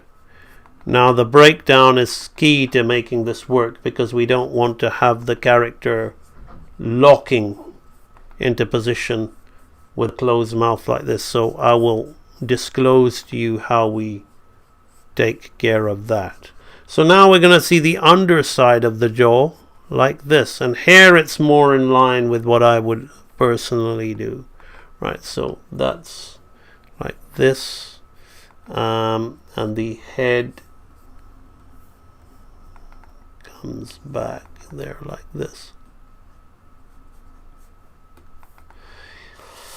Yeah, so I found that I began to, if anybody looking to make exponential growth in their own work, I began to see that growth in my work personally, not even when I was in the animation industry. I mean, I did have a growth spurt there as well, but one of the things that really improved me immensely was the freeing up of my mind, as in like not worshipping or admiring other artists, but seeing other artists who I admired and thought were great as merely people who can help me move forward. People, they're pointing the way. So I just don't care. I don't look at them and go, wow, aren't they amazing? I just say, okay, what have they done? And what can I use for that? Because I've got to focus on me. I've got to focus on my greatness. I'm going to keep that little bit of rough in there because I need to see it, because that actually helps me more than the construction, believe it or not. But the construction helps you, so you can kind of see this loose construction that I've talked about, how that mask is moving up and down, right? And the jaw, particularly the jaw and the cranium, right? The calvira. All right, so now I'm going to keep that on top very lightly, because it helps a little bit, but it could deter me from what I'm doing, because I'm actually referring to the model sheet more, and I just intuitively get the construction as I draw now. It'll get that way for you. Long time since I've watched your streams. Happy to see you still going strong as always. Amazing work, sir. My pleasure. All right. Now, before it's hard to find 2D animation job in a country like India. Look, it's going to be hard everywhere, Aditya, because AI is here. Animation is 2D hand-drawn animation. No, let me change for a second now.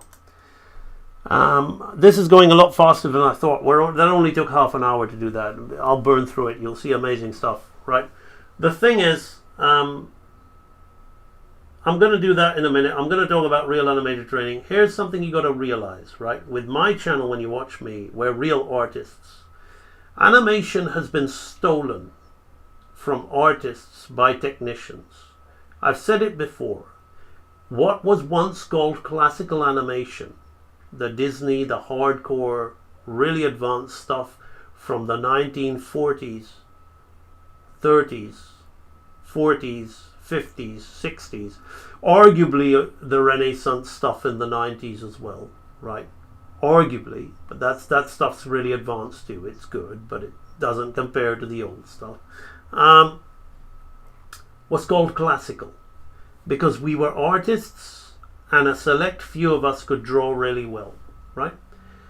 Then there was TV animation, but animation was always drawing. People would just think, oh, you draw, you animate.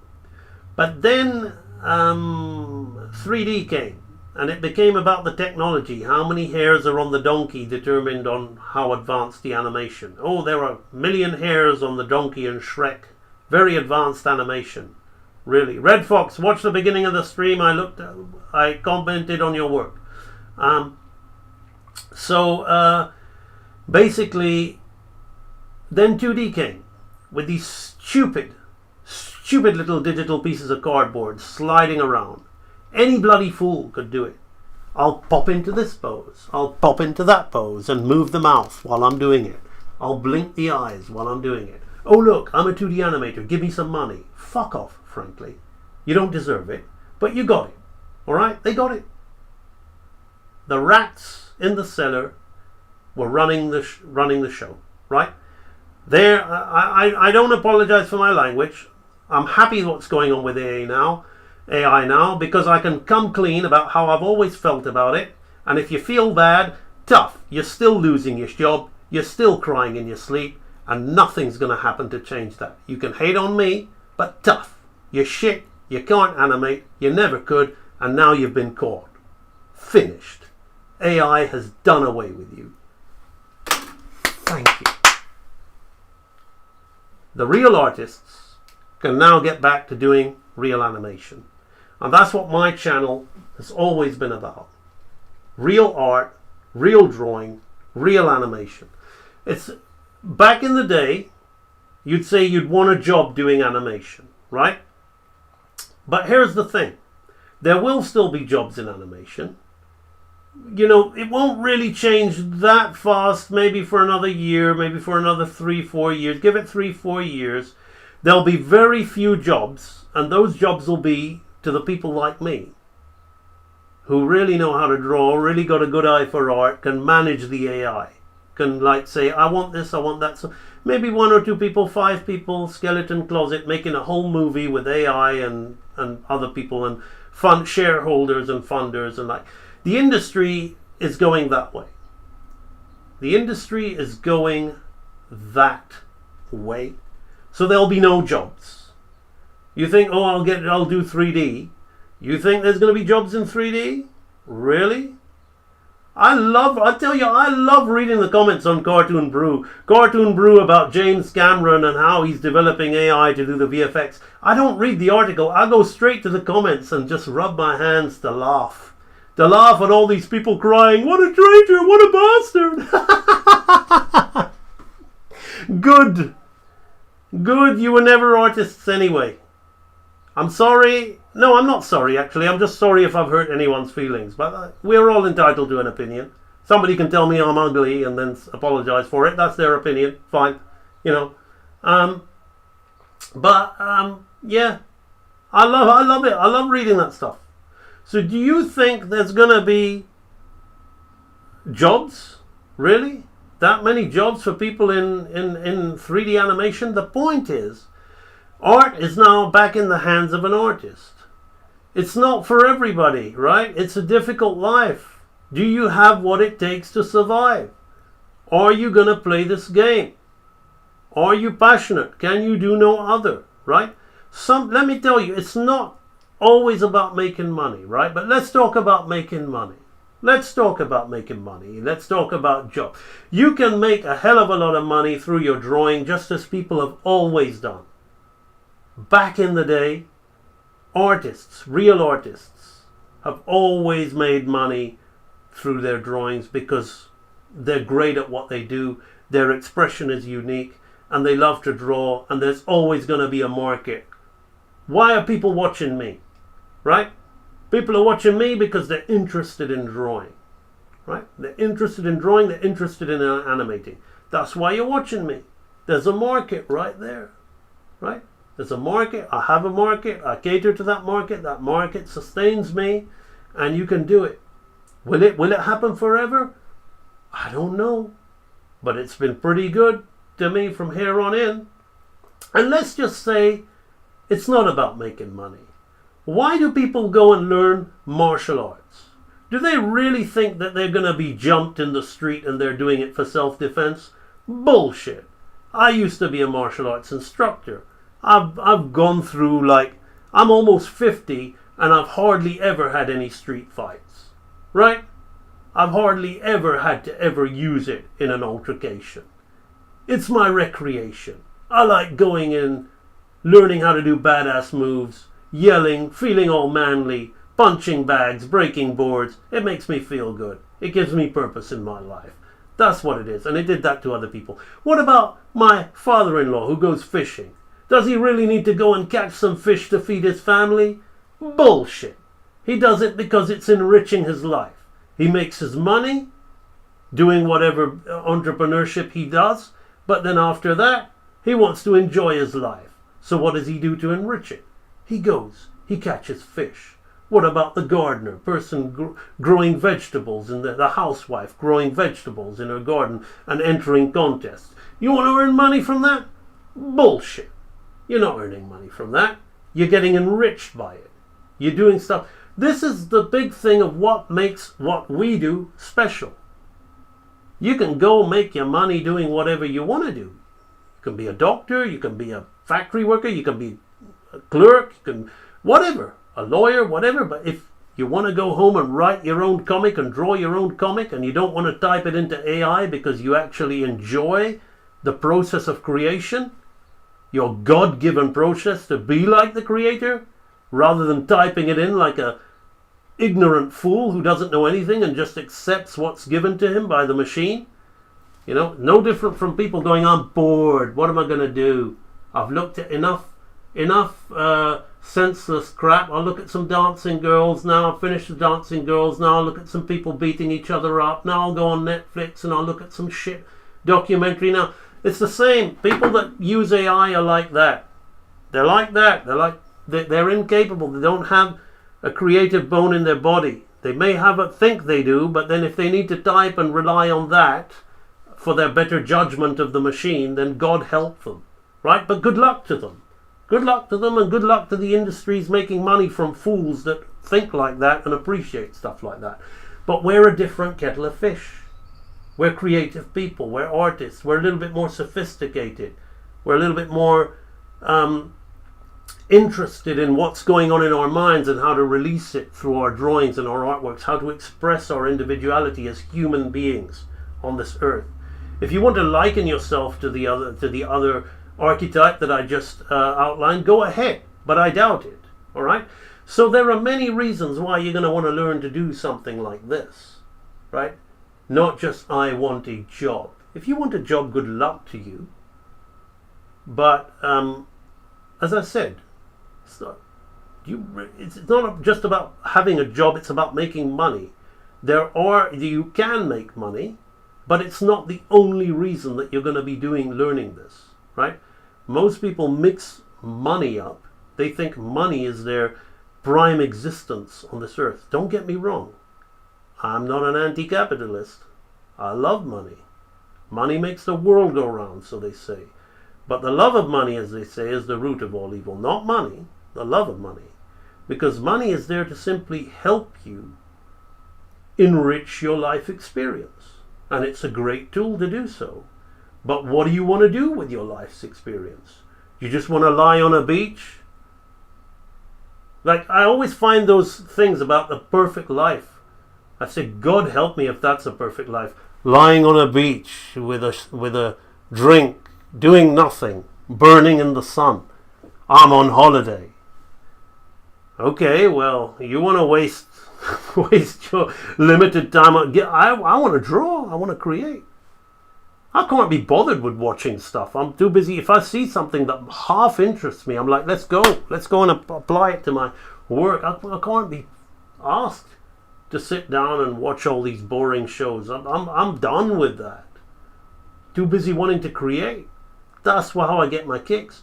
And I know I'm not the only one, because there's people constantly joining my library, constantly asking questions about it, constantly watching my live streams, which enables me to continue doing this. So why should I only have to be the only one? Why not you? Why not you? Why can't you go out and enrich your dreams, fulfill your imagination on earth? The only person stopping you is you making all these reasons. I need to do it for a job.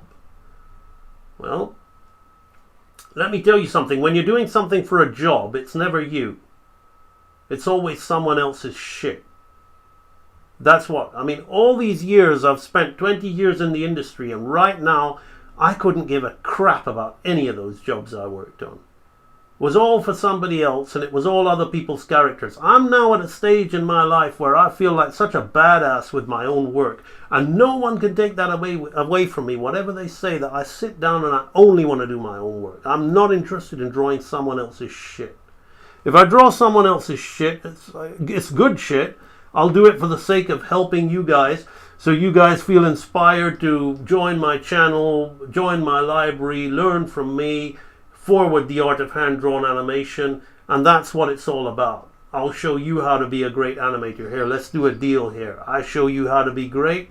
You join my library, or you subscribe to my YouTube channel. You help sustain me through following me in whatever way you can, and I'll continue giving you this badass information through these various examples that you've had. That's the only reason I'm interested in drawing other people's shit.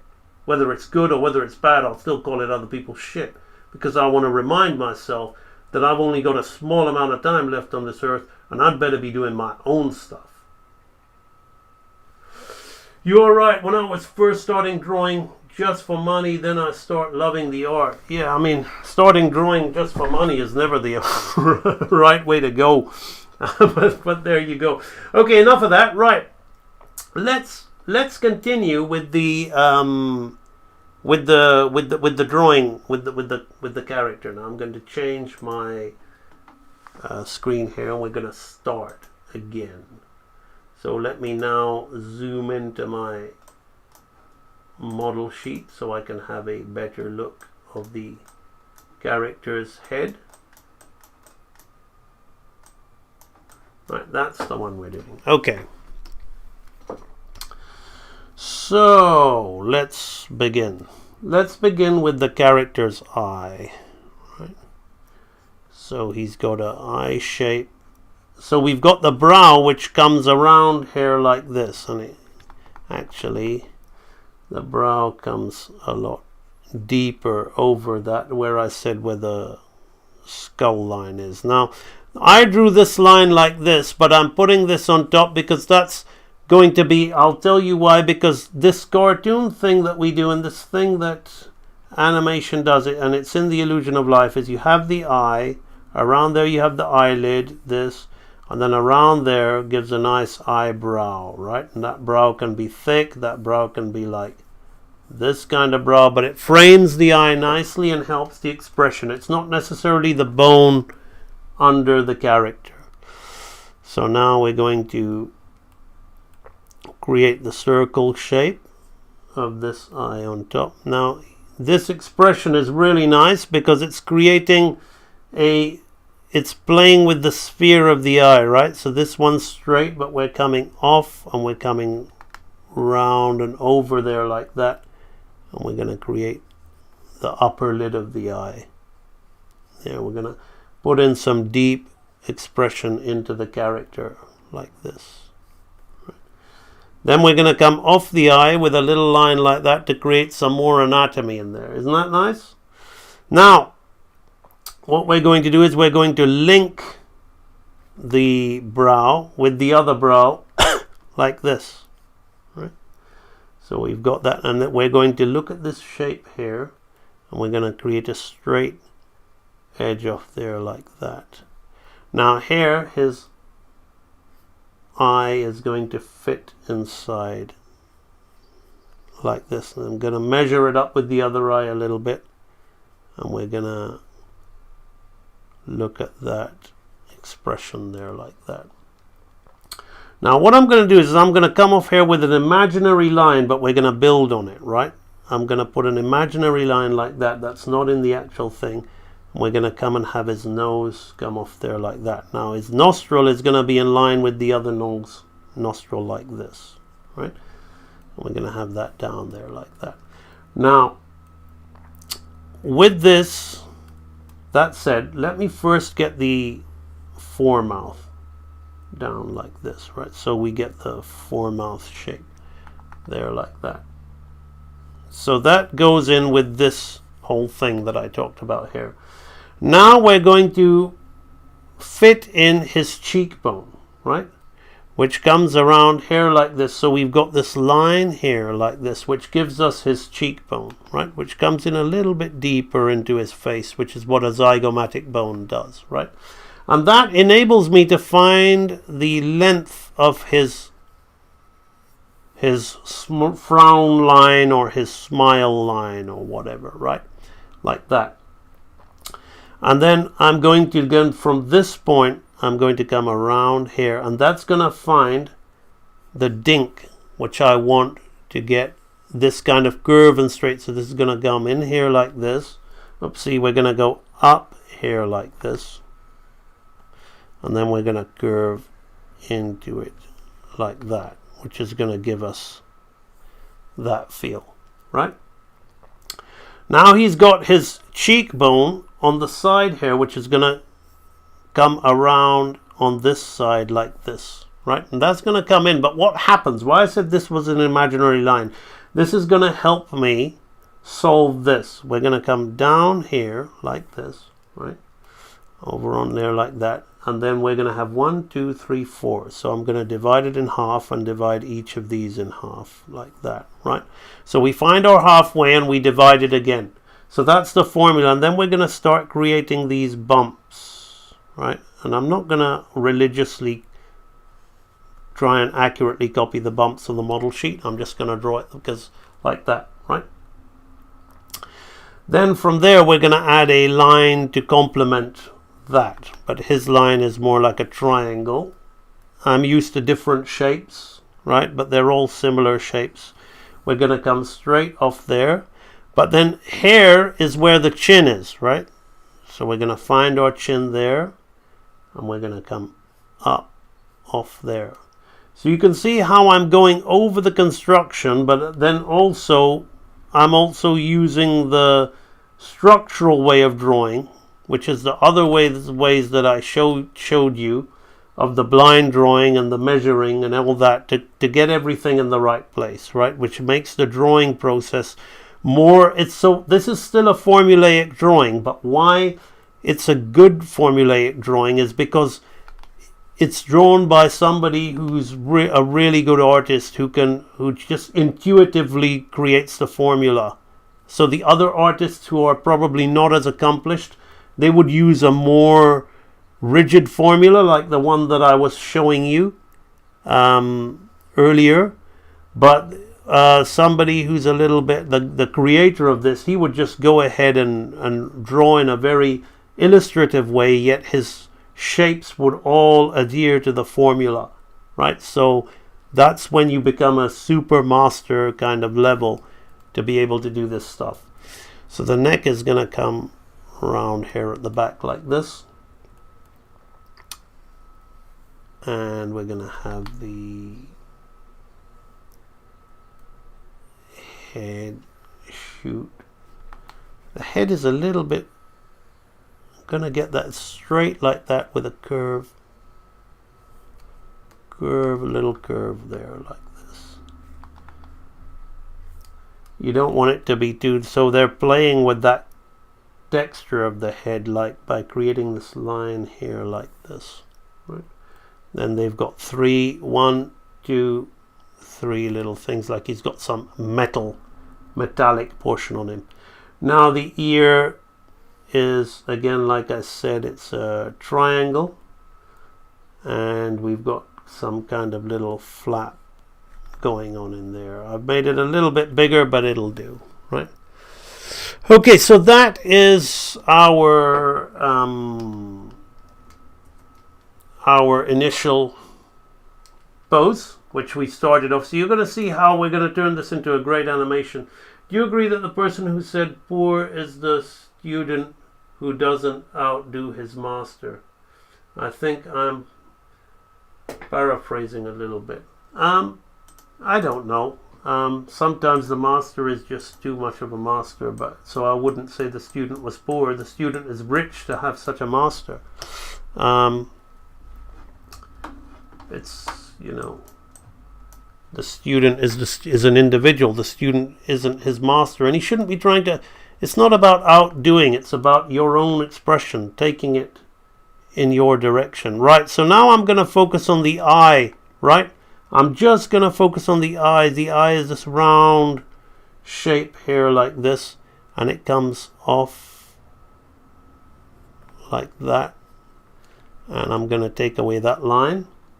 Then we're going to continue that through to get that under eye socket like that.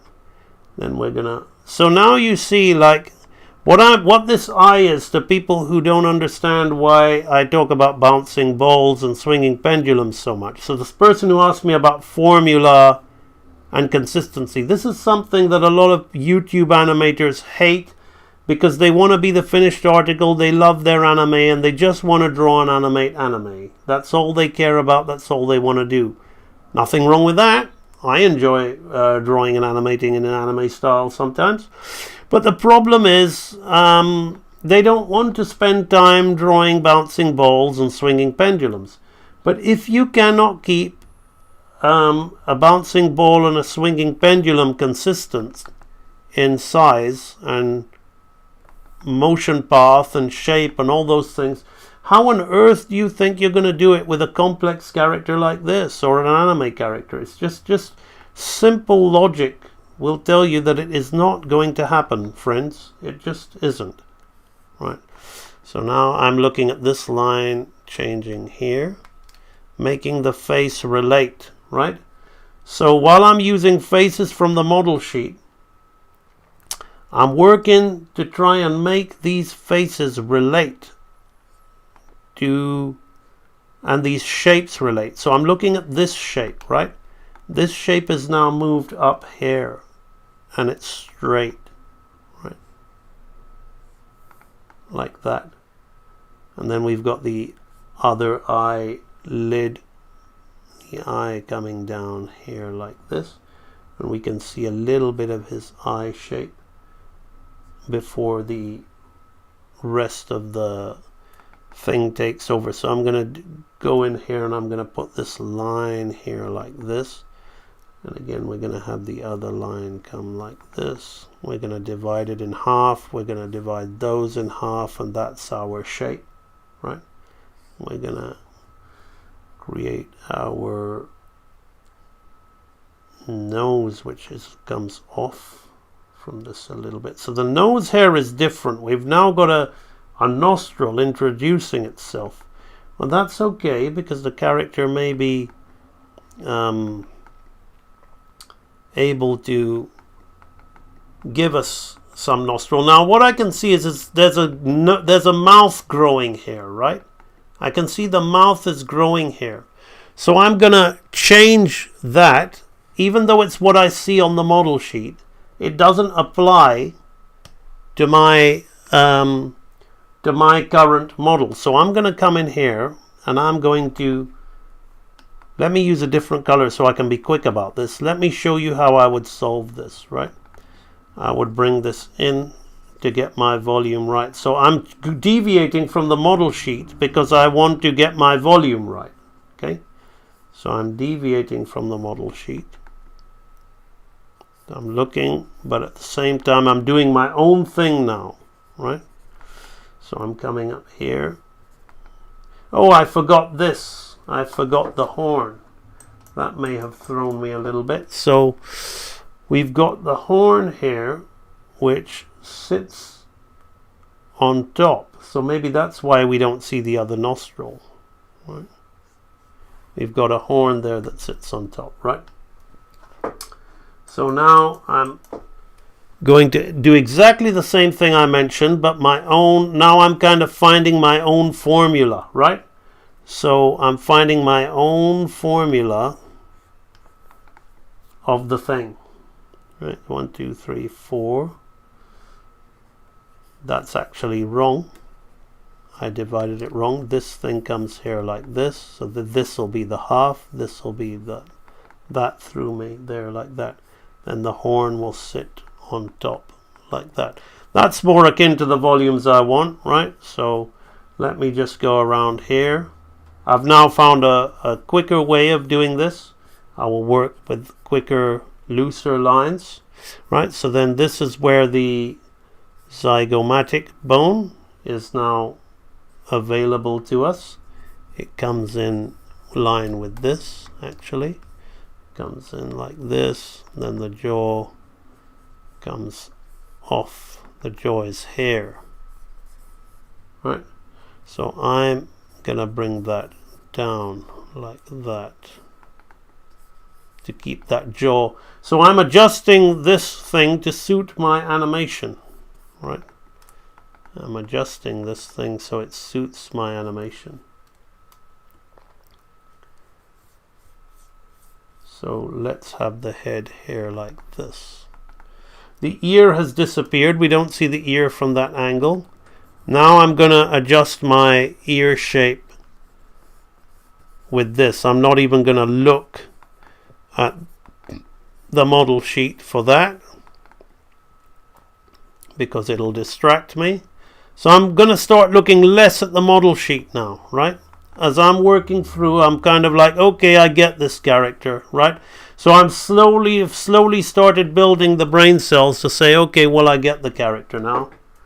So let's completely undo that and undo that and make this that color, and let's tidy this up now.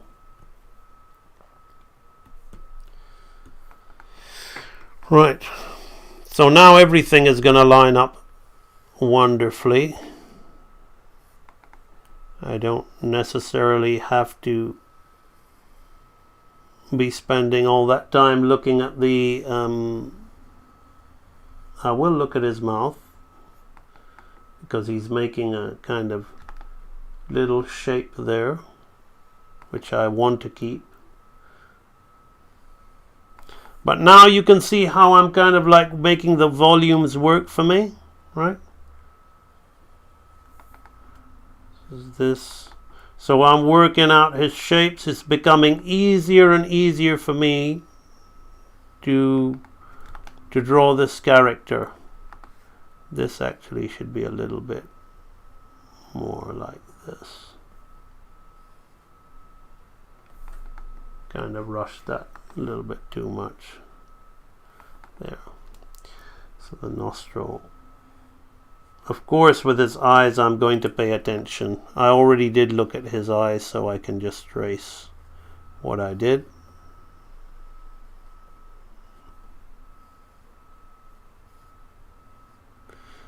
So you can see this is a really awesome way to learn.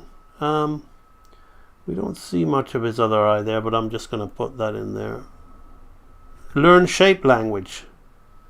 Shape language is one of the keys to getting exaggeration and appeal correct in your animation. You want your characters to be appealing. You want the exaggerated look to work. You need good shape language, which is lacking so much in today's animation world. Perhaps not so much in the anime. They haven't abandoned their style, right? Anime people have not abandoned. It wasn't never broke, so they didn't try to fix it. They just built on it and tried to explore different ways of doing it, which is why anime still looks good. But as far as the Western animation goes, they completely destroyed it. They tried to fix it to economize, and there's very little quality left, people. Very little quality left. Right, so we now have this, right? So we've got this, we've got this, we've got this. Now we're going to do the angry expression, right? 2 hours in. I recently got the natural way to draw. Awesome. Yes, I saw that from your book. Right. So now let me do the angry head. Right. I'm going to do this purely from looking at my own thing and just glancing at the thing now. Right. So we've got these kind of eyes. So let me glance at what they do for the brow. That's the thing that makes the eye shape, right? So they take it out to the side, right? Notice how this comes out to the other side now, right? This is taken out to the side like this, right? And the inner eye bit inside the lids follows what the eyebrows are doing, right? Follows what the eyebrows are doing, just like that, right? So that, then we've got this here like this coming up, and again this comes out to the side, right? So it just gets taken out to the side of the character, and then this whole thing will then go back. So this comes down. This creates a lump here. Let me tidy that up so we can see how that works. 1, 2, 3. Let me go with that and that. Yeah, those two work together. So again, this is another way of checking consistency, of seeing if your drawing is matching the other drawing, the first drawing. You always, when you're cleaning up, you don't want to keep straying and building on top of one drawing and another drawing. You want to make sure that your first drawing is matching all those things, right? So now let's go in here with the mouth. So we're pushing this shape here like this. The nostril is just a little bit there. We see a little bit of the other nostril. I'm gonna use a bit of artistic license so it relates, right? Then again, we're gonna come here like this, and we're gonna divide and divide and divide, and you see that then creates the aspect of the character that we're looking for. So you could see how this seemingly extremely complicated character facially is just becoming a very simplistic process now, just through the understanding of facial anatomy, which is why in real animator training, I'm going to do it again for you just when I finish this drawing so we can talk about it, just so you're not just constantly watching a great artist draw. You're taking in the information so that you can actually apply it, so you can watch yourself draw and then realize that you're a great artist too, right? You just haven't been shown these things. I'm going to show you why in real animator training anatomy we have 2 videos on the human skull, and the human skull is more important than all this shit. Here's how you draw an anime eye, you make a shape, all this kind of babyish bullshit, right? Babyish bullshit.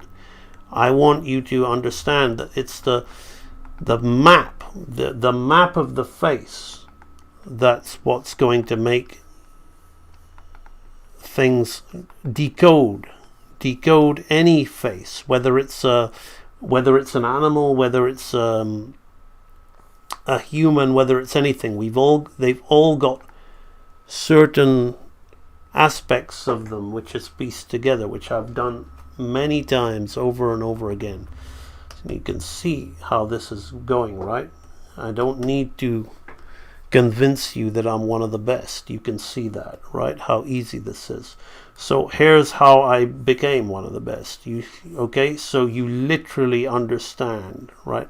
You've got this zygomatic bone which connects to the frontal eye orbit and this frontal bone. I'm going to keep telling this to you no matter how many times, because that's where the brows occur, right? So then you have got your maxilla, which comes here, and then you've got your zygomatic bone connecting on the other side. In here you've got your nasal bone, right? We're not going to talk too much about the cartilage and stuff that comes up. The maxilla protrudes forward with the nasal bone. Inside you've got an ethmoid and a vomer, but we don't need to focus on that, right? Here you've got all your various teeth. You've got like 4 incisors, 2 canines, 2 premolars and 3 molars, right? Depending on how well you've looked after your teeth. Then the jaw comes in underneath and pieces together, right? Here's the temporal section, right? The auditory ear canal comes into the zygomatic arch, or the temporal arch. Behind there is the auditory ear canal, right? Coming on top, piece together the parietal portions of the skull, right? Occipital is at the back, right? All of this doesn't matter what you're drawing, right? You can be drawing a animal, right? The animal will have all of this. It'll have the little frontal bone there, the kind of thing coming up, and the nose coming up at the side, right? There, like this, where the cartilage will go under. The zygomatic will go at the side. So this is the eye sockets of an animal, right? This is the zygomatic, right? This is the maxilla, right? This is the nasal bone. Then up here you piece the jawbone, right? You figure all this stuff out. It's extremely, like, you just extrude, contract. You figure all this stuff out. You realize how easy it is to build these formulas and get these things looking good. Let's just tidy this up to keep this clean aspect to it, right?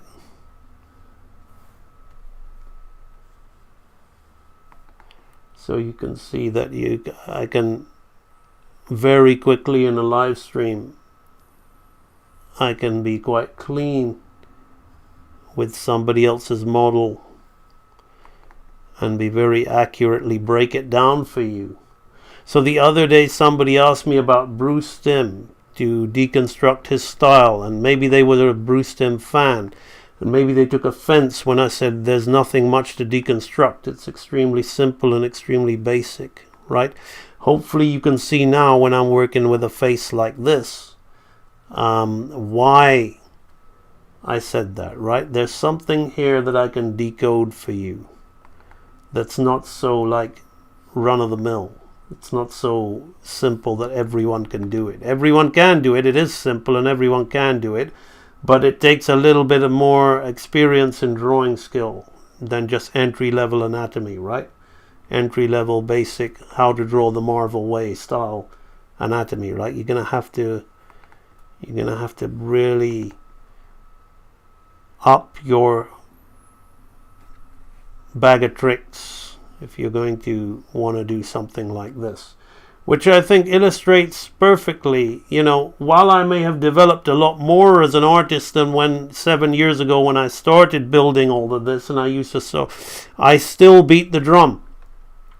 Yes, I'm much more open to appreciating anime now than I was then, and I'm much more open to criticizing Disney drawing and Bluth drawing much more than I was then. I'm no longer just a complete kiss-ass of that style. But the truth is the truth. This is the most complex, advanced style of character animation that there is. Anime faces and anime structure is babyish in comparison. There's no... you might like it, but it's so simple. It doesn't even warrant the challenge when put next to doing something like this.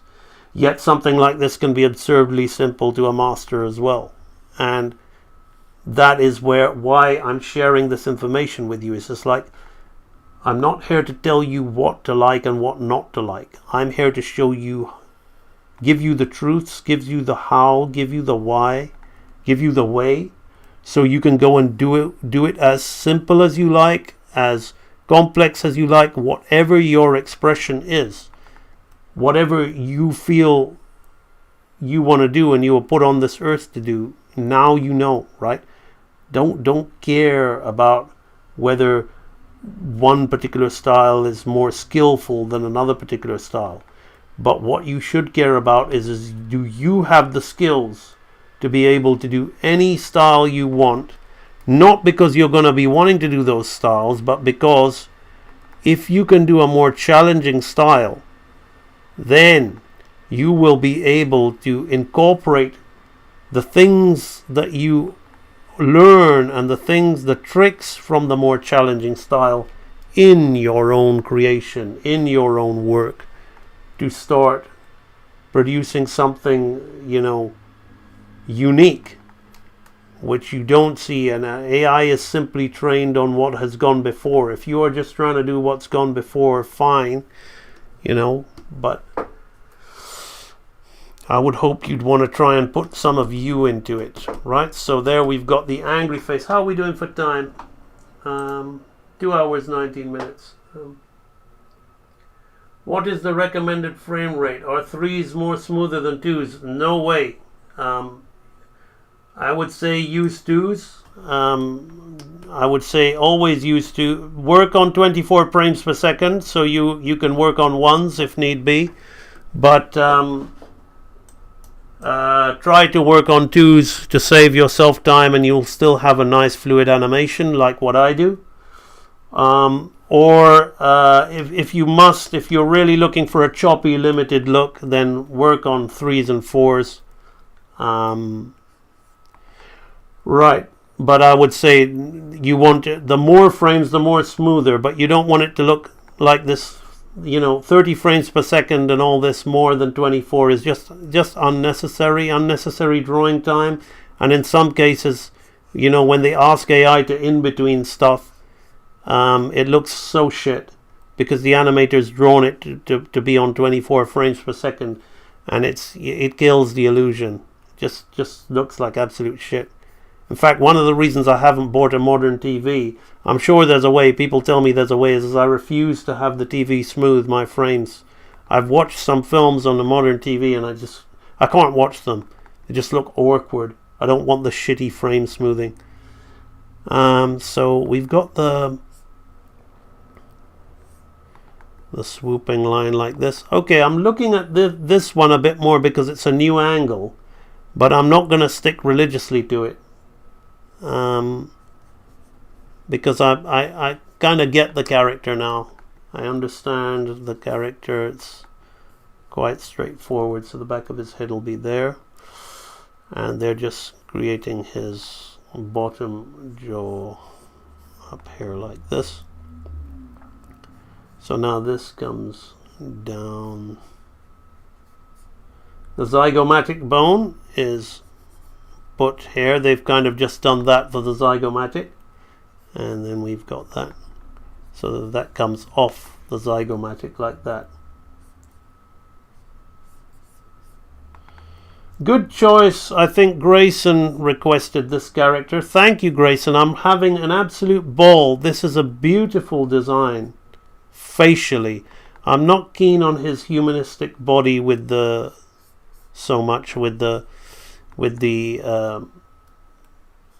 head. I feel it's a bit of a cop-out, but facially it's just incredible and fun, just beautiful balance of lines, balance of curves and straights.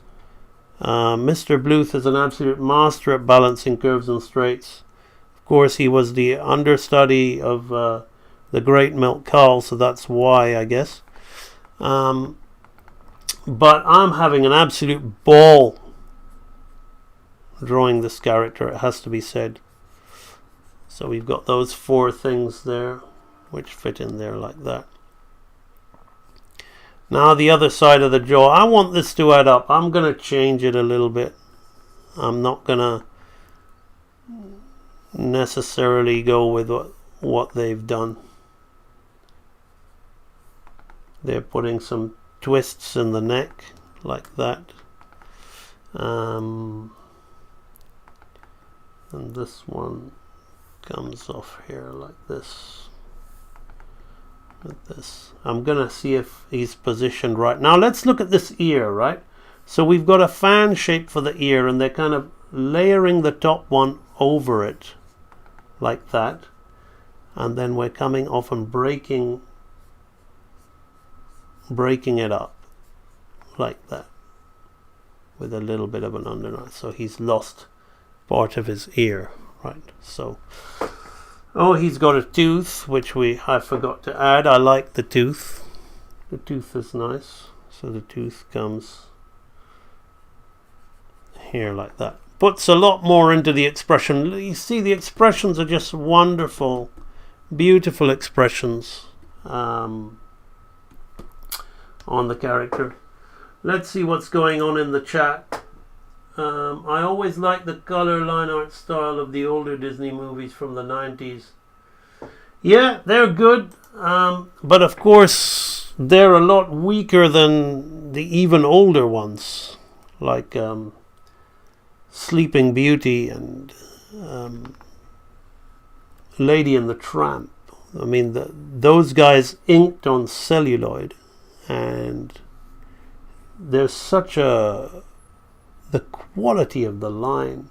You not only had the clean-up pencil people doing it, but the quality of the inkers. Those people really knew how to work with a real brush pen, you know. They didn't draw a pencil line trying to mimic the thick and thin of a brush pen, which is what happened in those later 90s movies where they would then scan the drawings. These guys would be cleaned up in pencil, and after being cleaned up in pencil, they'd have to be traced onto acetate cell.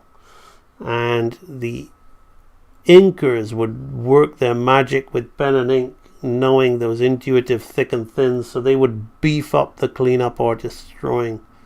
And you know, it's just you know, I wouldn't even do that now. Even if I had the budget, I'd want to use those resources for other things, because arguably when it moves that fast, you don't notice. You can sell them as works of art in a gallery, but so yeah, the 90s stuff is good. 90s stuff is good. This is gonna come over here like that. I don't know why I'm looking at the thing. I'm working slower. This drawing is absolutely fine. Excuse me, people. I'm just gonna hurry up my line. Let's see. Sorry. We're not going for 100% to the model. Sorry about that. Wasting stream time, wasting your time and mine. There we go. It's absolutely fine for what it is. And then what I'll do at the end of after I've done all this, there'll be time for me to put in a few breakdowns and in-betweens, right? To show you how we time and transition this thing. So we have this one here. Right, so I'm going to do the open mouth one next. But before I do the open mouth one, I'm going to talk about, because it's 2 hours, 27 minutes in. And I'm going to talk about, if you're enjoying this live stream and you really want to know how to do stuff like this to this level, how to be this good, how to be able to just draw anything and animate anything effortlessly. I'm not going to pretend it doesn't take time, but I'm going to show you. I've spent the past 7 years of my life building this thing called the Real Animator Training Library. If you go to ambanimation.com and click on Real Animator Training, you'll have this page here trying to sell it to you, right? Most likely than not, I don't need to sell it to you. You've seen what the kind of teacher I am, and if you like me, you like me. If you don't, you don't, right? And if you know it's for you, that you do, right? But there's a lot of videos in here for you to. But here's somebody who spent let me explain to you in the video. Here's someone who joined my training library and then made their own short in 3 years, right? So I've shown you. Okay. You say, well, you're the professional. You created the training course. What about us people who you say you are just like you? Well, here's this guy. Now this is 3 minutes 26 seconds. He paid a few people to help him.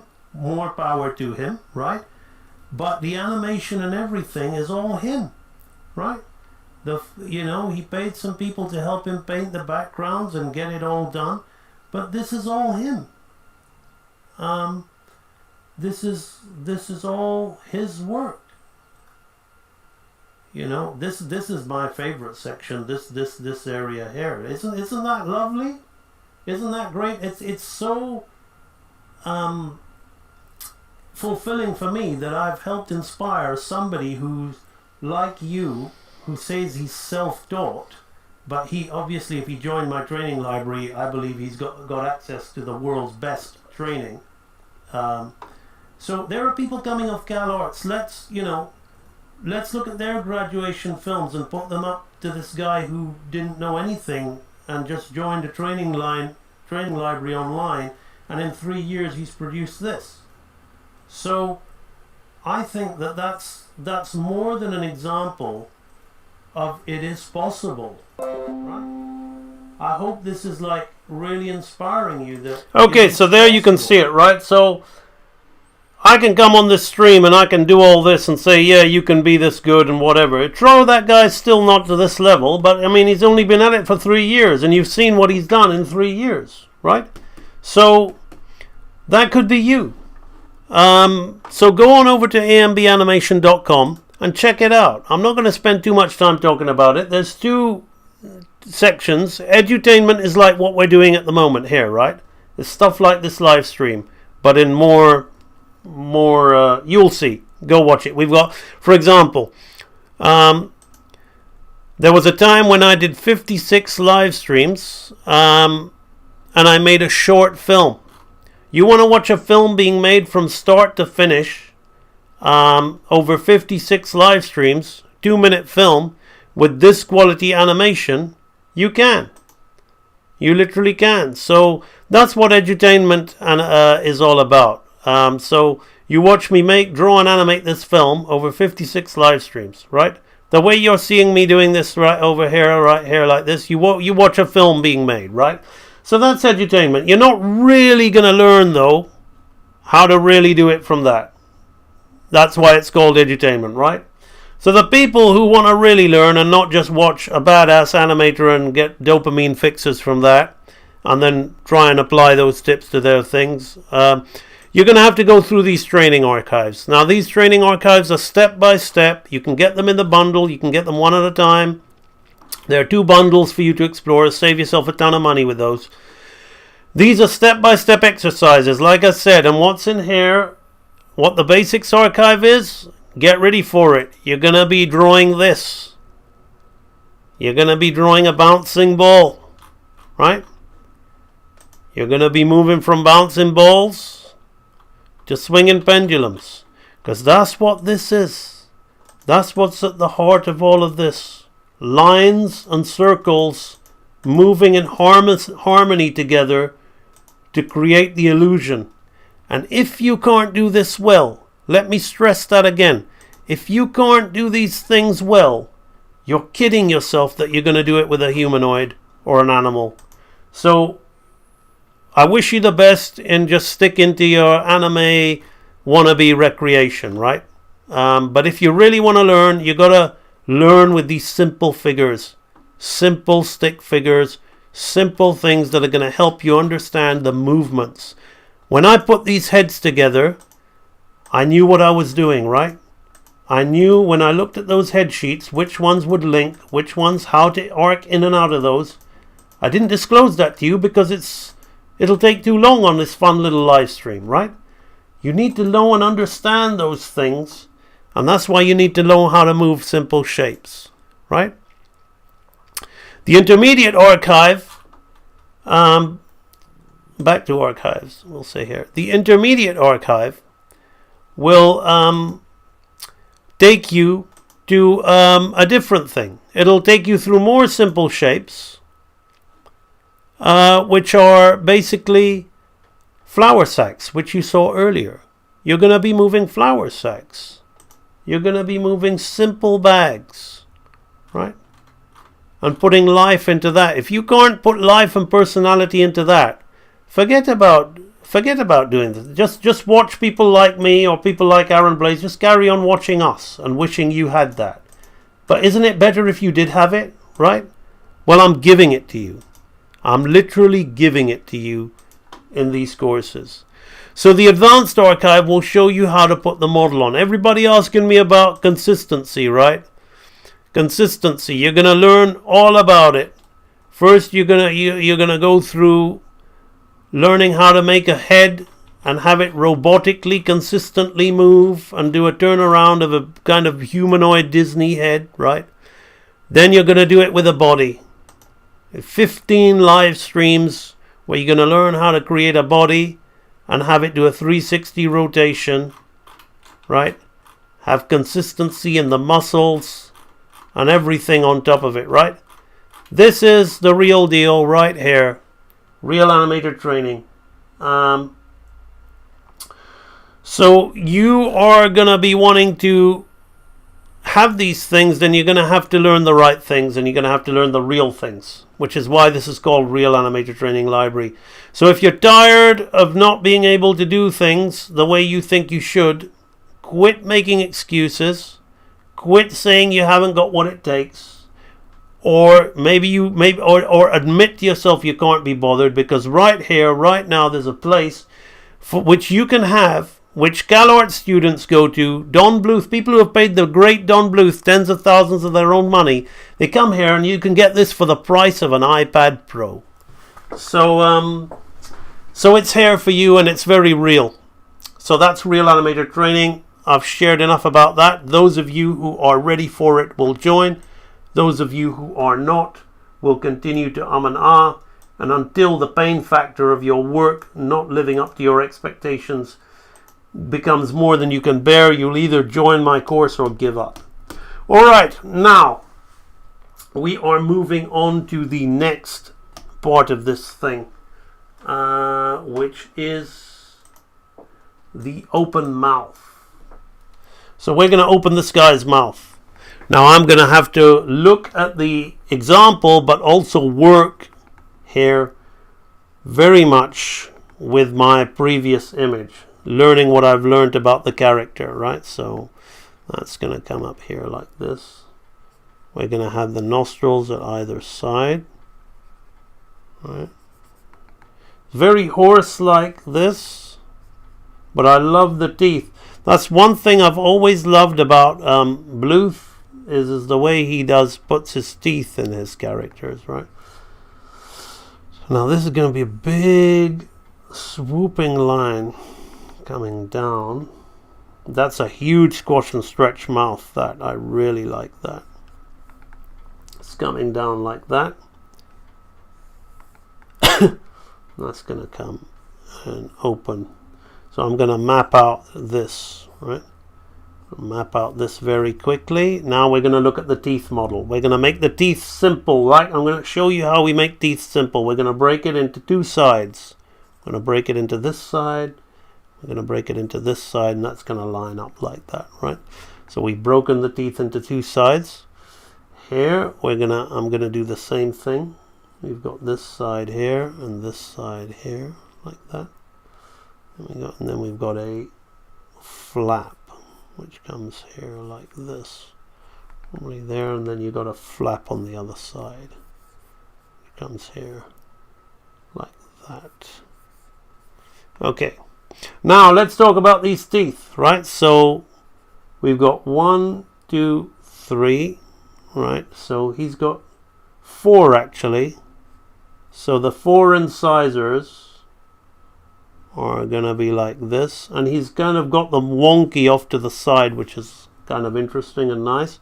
Then he's got the canine, right? So again, because you know the skull, you can get a great teeth model. You can get a nice tooth model out of it, right? We've got the gums here like this, and because we know about the different teeth, the incisors, the canines, the molars, the premolars, so he's just got his molars, like he's got 3 premolars, right? And then we're gonna just kind of just put that other stuff in there. You can just create an impression with the other side, right? Which is kind of what they have done, right? Like that. Then we're going to come back in here, and it looks like another canine, but it's probably a molar because the molars are at the back. And we're going to go back there like that. We're going to have, actually, we're going to have the molar here and here, like this. I'm referring to the model drawing, but what I actually didn't factor in when I'm looking at this model is how it's going inside the mouth, which is very important. And that's where I went wrong, right? Now we're going to have that coming down like that. That's it. Inside the mouth, right? Like this. So that's the teeth made simple, right? Sorted.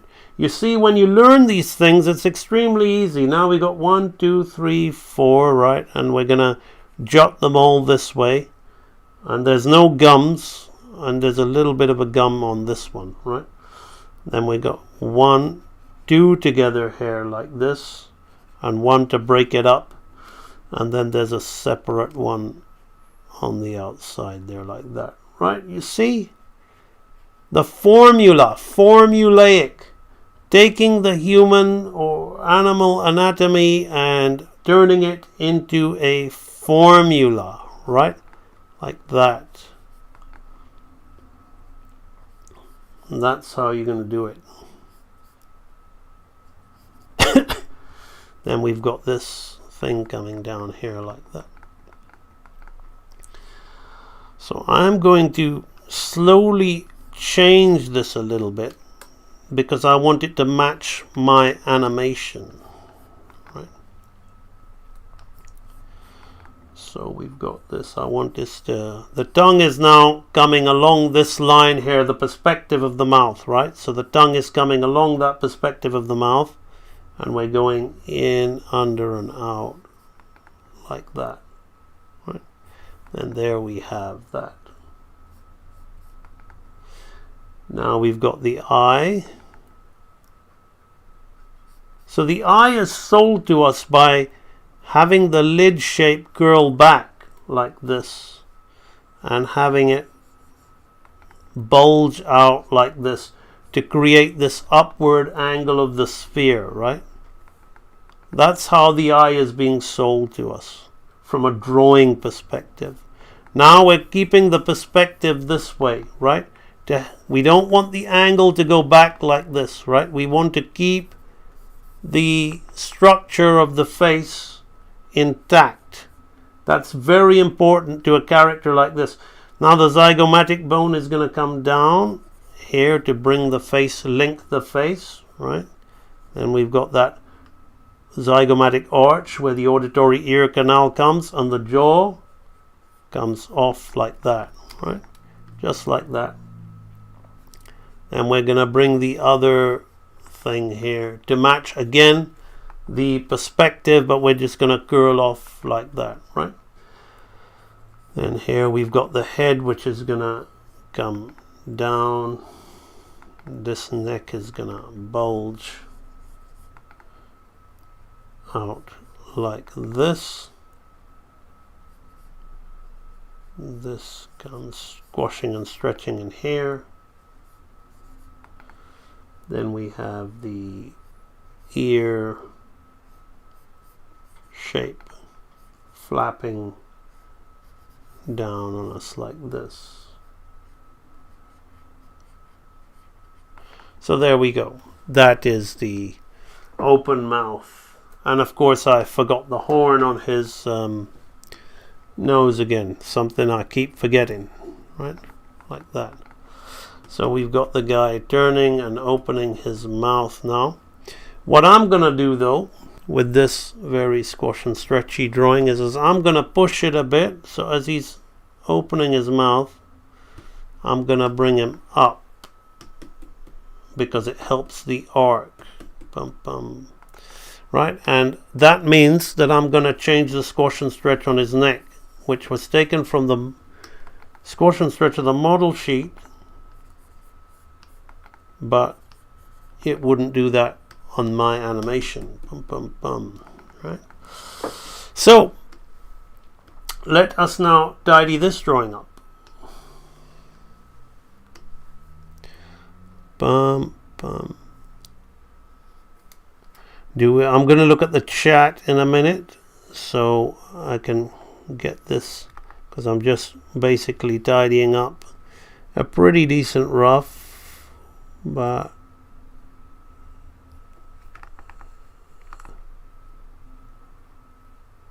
I'm not really looking at the model sheet. These teeth could be better, right? They're really nice design in the model sheet, but I'm just kind of just roughing it through, right? Just quickly.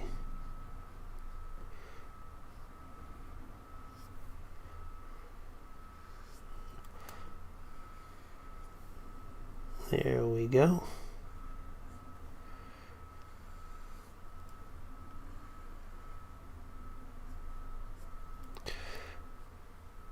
What I will do to save time is just change the extremity of the height of the eye a little bit. Just doing the easy lines at the moment before I look at the chat, see if there's any more questions. No, we don't want that. We're going to do that. We're going to do that. Do that.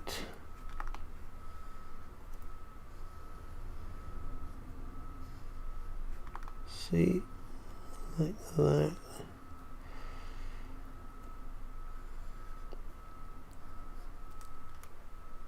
One, two, three, four. There. Excuse me while I. This is all the easy shit, right? I'm just gonna tweak the eyes in a second. Let's throw in some gums to hide the rushed teeth. So you got there nothing but an empty line there, and that. Okay, what's going on in the chat? I learned that professional clowns apply more lipstick on the bottom lip because of how expressive it is. You're a wealth of knowledge, Grayson. I have absolutely no idea about that, but that is pretty cool, right? So I brought the eye down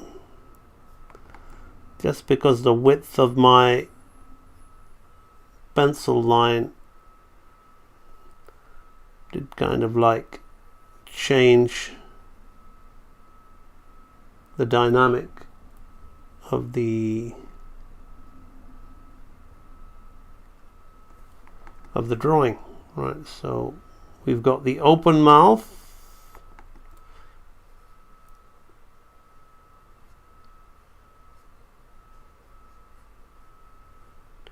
like that. So there you can see, right, how it's kind of clean and kind of solid. How are we doing for time? Just the last one to do, 2:47. We'll then throw in some quick in-betweens and breakdowns. So the last drawing will be this one. So we're gonna bring the eye. This eye shape has got more drawn in quality to it, and he's looking up. So extreme up angle of the character. So I'm gonna kind of bear in mind his eye, but when we blink him, so if introducing his cheek there, then his other eye head there, and the head is kind of there like that. Got to kind of change it so it fits what I'm doing.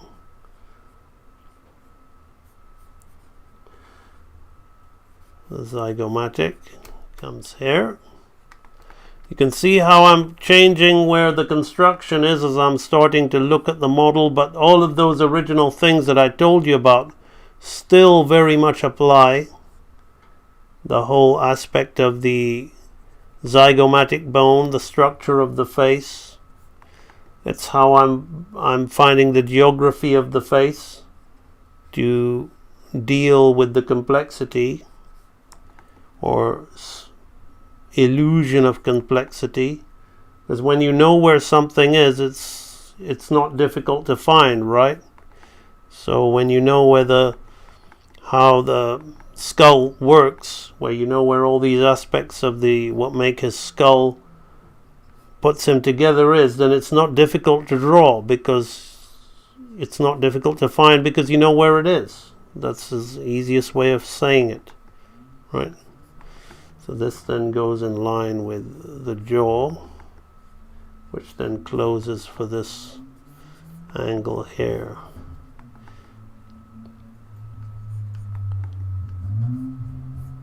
I have to adjust it to my animation so it animates.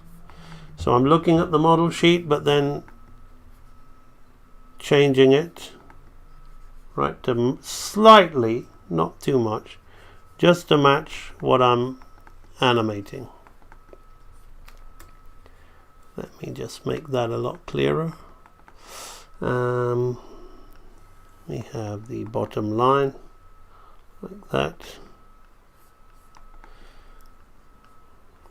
And this will go here like this. Kind of shoots that up.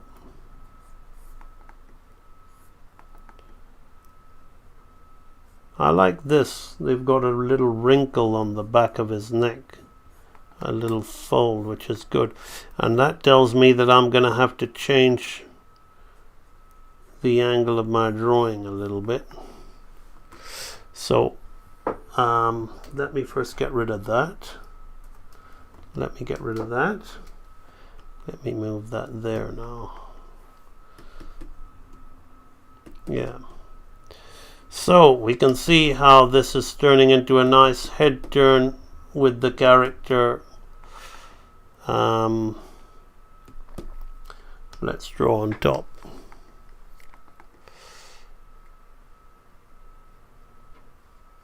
And what I'm going to do is show you a few timing tricks, but we need one major breakdown.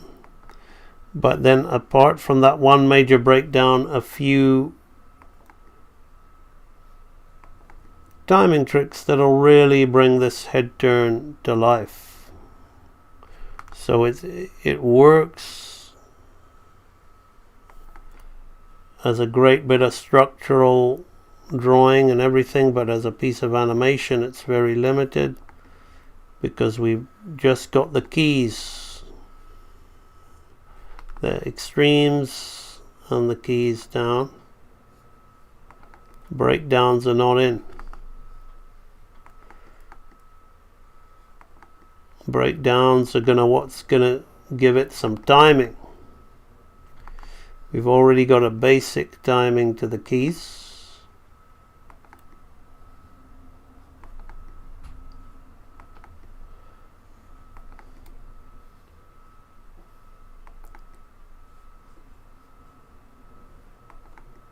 Gonna do that. I love the little fold, back of his head like that. Boom, like that. Okay, so we don't have any more comments. Hey AMB, I wonder when you're doing a rough animation pass, how rough should it be and still be acceptable? It can be as rough as your, depends who your director is, right? If he's happy to look at a really, really rough and he's a control freak, or if he can't really see what's going on. So here we see the head turn. I like to, because if you're working on your own, you can be rough, but you have to clean it up to a level at some point so that it's understandable and it looks good. But I would say as long as, if it's 50 to 60% rough, it's pretty good, right? You don't have to be tight. You just get tighter when you get better at drawing, right? Don't try to be, right? And you've seen how rough I am when I'm working stuff out, right? It's almost like, to some people, if they watch me, I can't draw. Like, they'll come on the stream and they'll be hearing all this stuff spewing out from my mouth in a matter-of-fact way, thinking, what the hell is this guy talking about? He can't even draw, in their ignorance. But like, so you see how when I'm working stuff out, it doesn't even look. But so don't worry too much, but as long as you know that you're capable. Okay, so now I'm going to do the major breakdown between hair and hair, right? With a bit of facial drag. Akal the Warrior.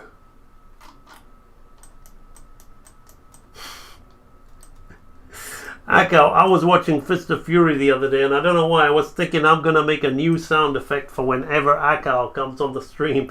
So like, hold your ears, some of you, like. So there's this guy with a sword that's constantly attacking Bruce Lee at the end of Fist of Fury, going, and he keeps shouting, "What? What?" like that. And I was thinking, the next time I see Akal the Warrior, that's gonna be his noise. What? Like that, Akal the Warrior on the live stream. So those of you who are typical AMB people, you know the insanity. So join in and type the "what" in the chat at Akal the Warrior. All right, now back to the more sane stuff of drawing our little head drag. So we're going to make this character go from here to here, right? So I'm going to look at the front view, which is the front down view, and first I'm going to draw where I think I'm going to delay it, right? So we know this principle called thirds, right? We're not putting it halfway in between, we're putting it 1/3 of the, in this case I'm putting it 1/3 away from this one, right? And I'm going to drag the head, right? And it's going to be a front view. So that's what we're doing. If you want to know more about that, there's other videos on my channel, or you can subscribe, join the Real Animator Training Library and really get to the bottom of it. Right, so I'm going to put this 1/3 of the way here. And I'm going to drag his face. So I'm going to look at the front view model of this character, right? But I already know how it works, right? So I'm kind of like just doing it myself now. 1, 1, 2, right? Like this. Then we're going to have the nose thing here, but we're going to really drag. The nostrils are going to come in. So everything's fitting inside this shape, people, right? The nostrils are fitting inside this shape. We're going to drag the head, the lip, the bottom lip down there like this, right? Like that.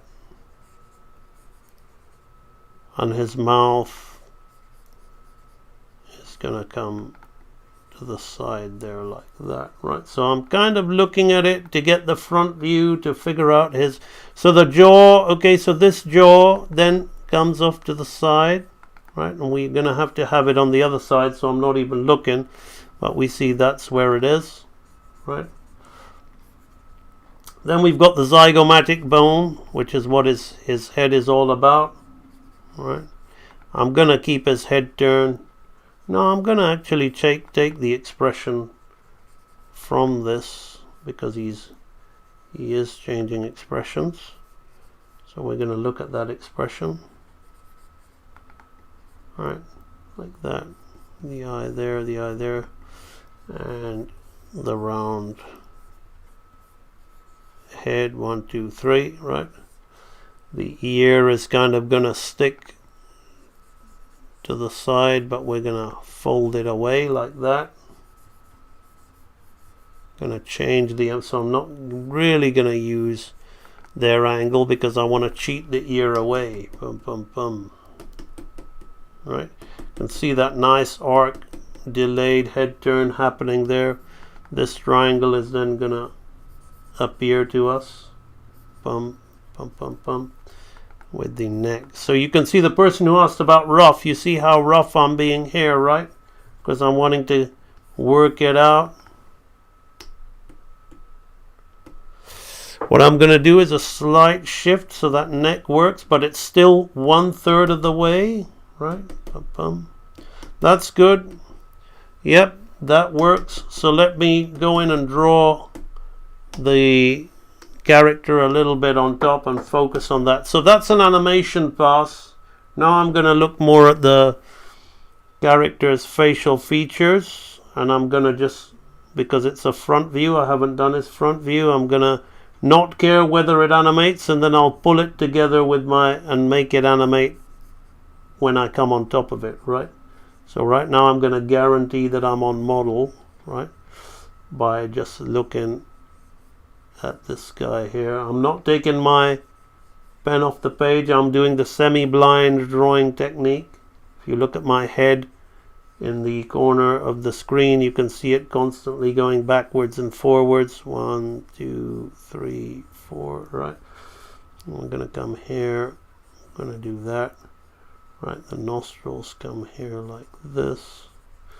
So I've kind of got my little map of where everything goes, but at the same time, this is going to come to the side. This is going to come to the same side. It's kind of symmetrical.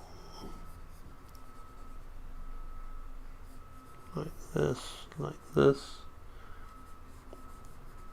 like this, this. Then we've got the zygomatic bone on this side, the zygomatic bone on that side, the bottom lip coming through here like this, the head. Right, I haven't taken my pen off the screen as far as I know, and afterwards I'm going to press undo to see just if I did, right?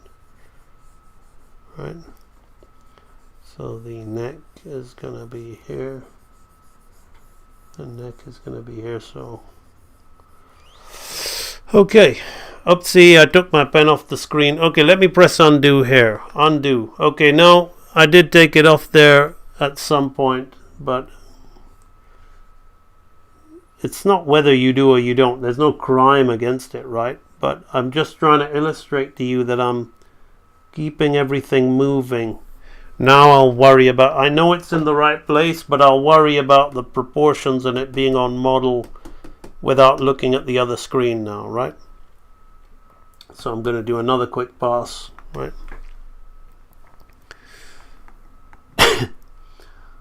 With his eye. So his eye shape is going to change a bit, because I want it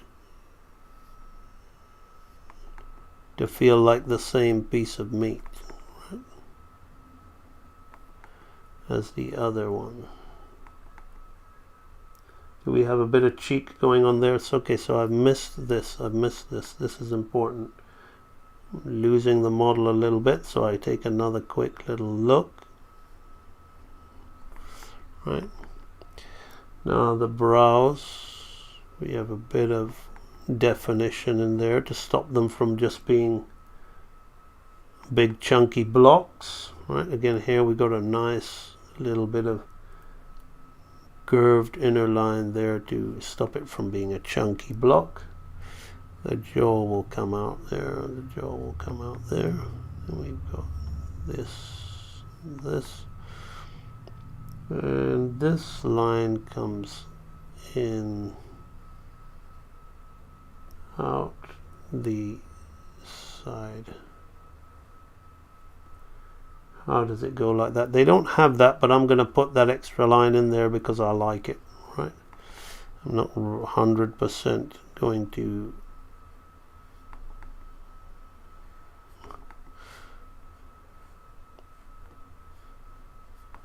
religiously copy this thing. Now this bone seems to be pointing almost the other way, so I'm going to do that.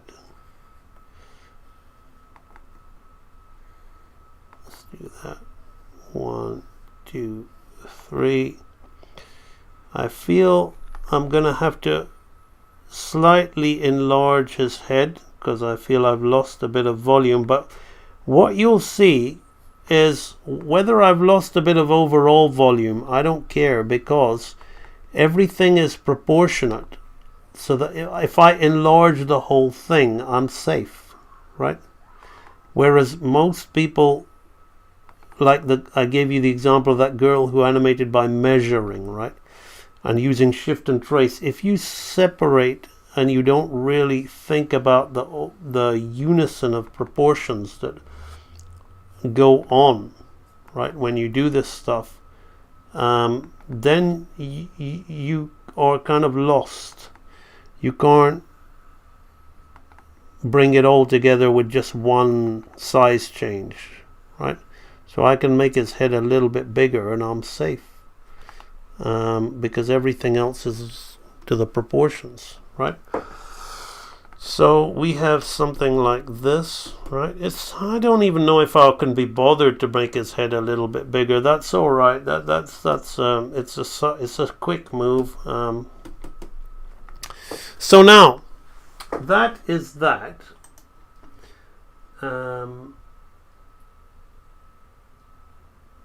Just looking at the Red Fox typed it in the chat. Laura and Hardy. Okay, there we go. That is that. So now we're 3 hours 4 minutes in. We're almost done. But what I'm going to do is I'm going to do a little bit of quick little roughs of timing of how to make this even nicer, right? So we've got the head turn there like that. Okay, so what would I do here, right? I would add another frame here, right? So initially I will lower his ear a little bit, right? And I will dip his head down just a tad, right? And this is going to be my anticipation key, right? A lot of this is going to kind of still be in the similar sort of place, right? But just like here. So here I'm using the light box because it's so close to the other key that it's just a very subtle change in it, right? Just a small width down. And again, even though I'm using the light box, but I'm doing it with knowledge of how the head would deform and change. Like, you can't just use the same angle exactly, right? You can, but then it'll feel like cut out shit, right? So I'm going to blink him and I'm going to close his eye. So I'm changing the direction of some of these lines, even though that I'm moving and I'm going to drop the ear down a bit, right? That's a little too much.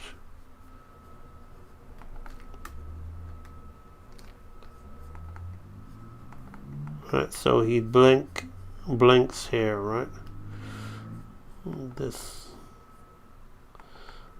comes down here like this. We change this angles of these things. They're growing a little, but again, I'm being quick, and this is actually a lot cleaner than it should be because I'm using the light box to just quickly rough in this idea that he's gonna lower his head here, right? Now, even without any in-betweens, I want you to see the difference that makes, right? Right? That little blink makes the world of difference, right? So what I'm going to do, because this is what we call a favor, is I'm going to come out on 2/3, right? Timing genius, right? Pum, pum, pum, pum, pum. So we're going to come out of that. And I'm no longer going to be looking at the model sheet, right? I'm just going to be doing what I'm doing, right? So while I've got the light box on, I'm not using the light box to animate. I'm not using it for form and volume. I'm using it for the space. Remember, I said 2/3. I want this horn to be around about here, right? I want his bottom lip to be around about here, right? That's why I'm using the light box. I'm not trying to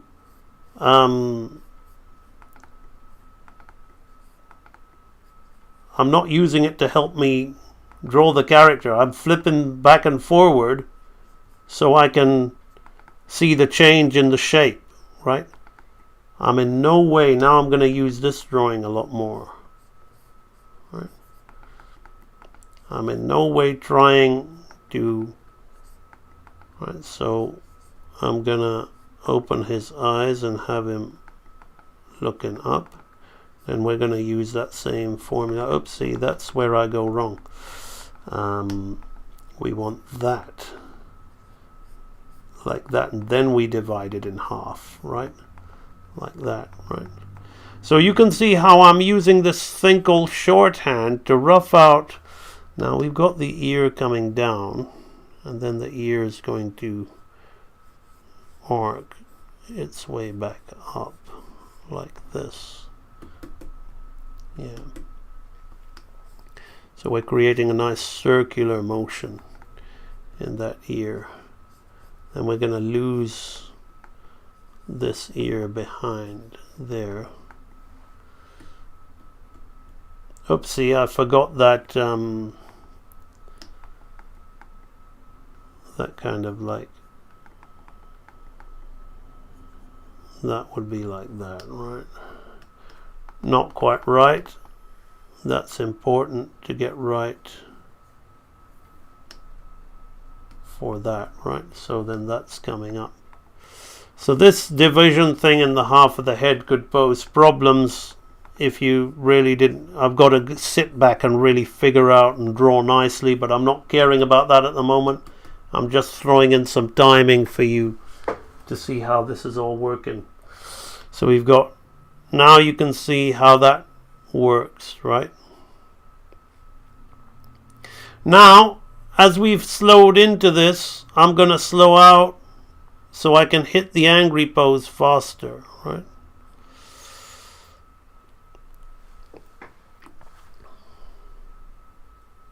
So what I'm going to do here is what we call a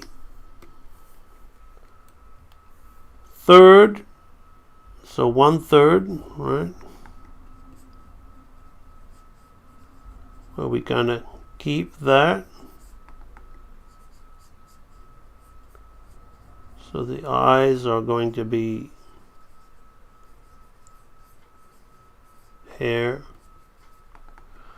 This nose is going to be here. So I'm thinking of the spacing being 1/3, right? And I'm kind of keeping the expression a little bit.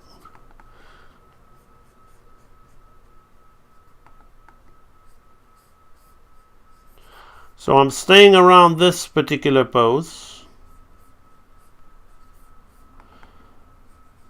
And what's the ear doing? I've got to keep an eye on the arc of the ear. So again, the ear is fine at 1/3, right? We don't want to give the ear a life of its own, right? I'm going to do something like that. So now I'm going to turn that off and I'm just going to rub that out because I need to, let me see, it goes to the other side, right? So before it goes to the other side, I'm just going to play with that a little bit, right?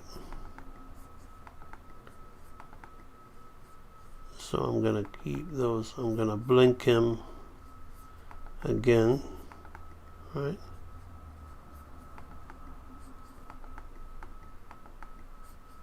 Right, like that. So I'm not spending too much time drawing him right, but just enough so you can see that the model is now well and truly understood in my head, right?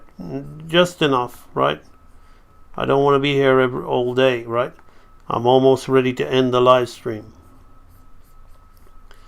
But we're going to keep that, right? So we can see what's happening there, right? But now what I'm going to do here is something a bit different, right? I'm going to switch up things. I'm gonna come below the character's head, right?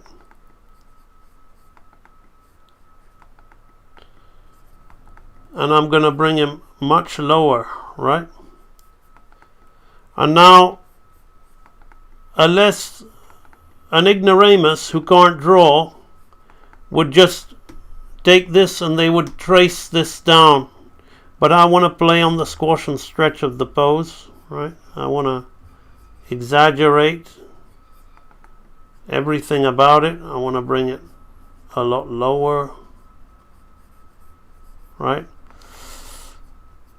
So we're in a world now where people want to do hand-drawn animation, but they're delusional and they think that the fast-moving camera with the Blender background and the Sakuga stuff is the good animation, right? And the slow, subtle stuff of slowing into faces and things like that is boring, easy shit. So they just use the software to cut out the head and almost use it like a piece of cutout animation. And that's why we have such deadpan shit, right? That fast-moving camera stuff might wow little kids, but a seasoned animator knows how easy it is to pull that stuff off because it moves so fast, you know, that you don't have to worry about subtle head angles slowly shifting and changing. You just simply... So this is going to go down, but I'm going to bring his ears up to add a bit of spice to it, right? So he's going to go right down and he's going to go into this pose, right? So this is super quick, but you're going to see how it works. See, it's going to go down into that, right? So we go into that, but now we've gone into that, we've kind of finished a story, so we're going to have to do another story now, right? So again, what I'm going to do from hair to hair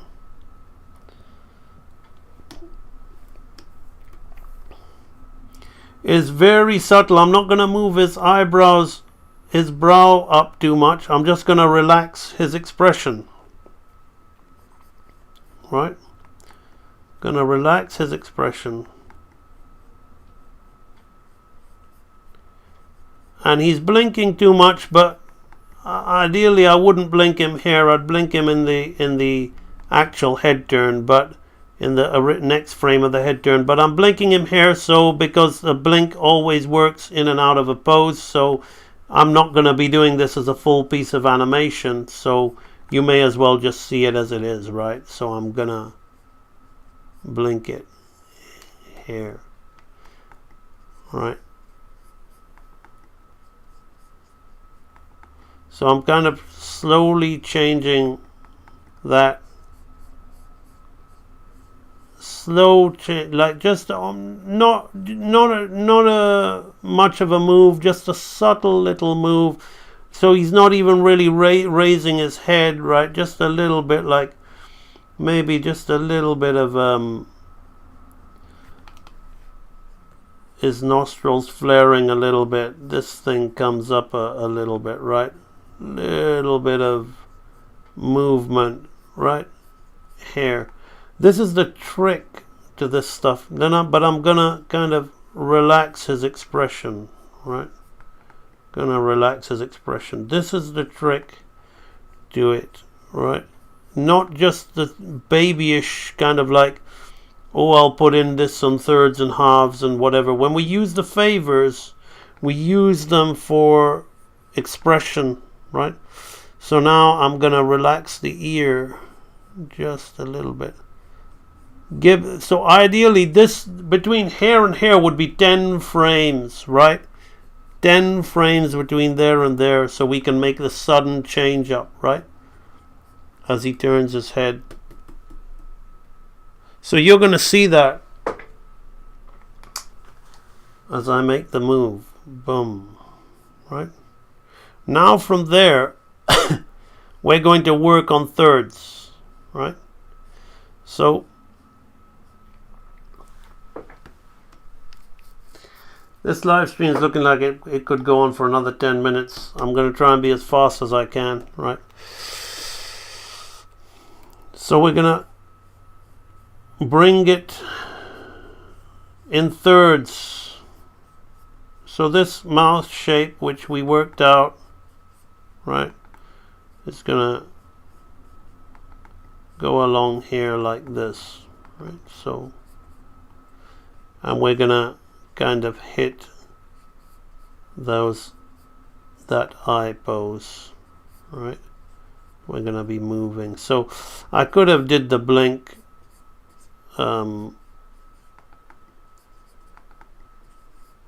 earlier, but in this, because I wasn't planning to do this drawing, but it's all good.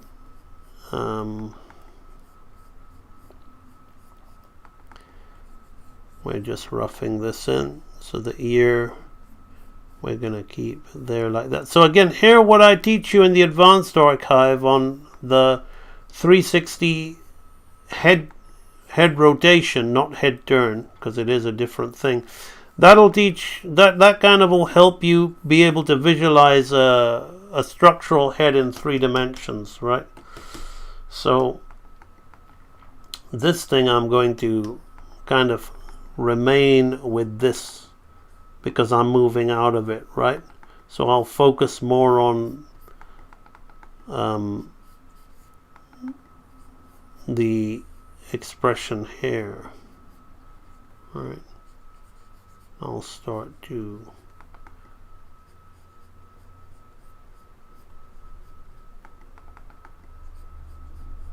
right, and then the zygomatic here. Where's the zygomatic there? It's very important we keep that zygomatic because that sells the character, it sells the pose. Yeah, I lost it in that one, so I'm going to keep it there. That sells the move. Right. So there we go.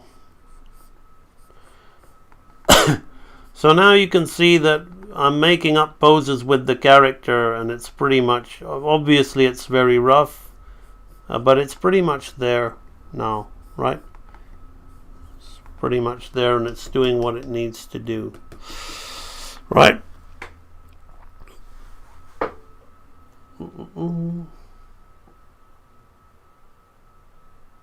I think humans are hard to animate. You can't get away with much either. With Bambi, no one will say Bambi talking isn't animated.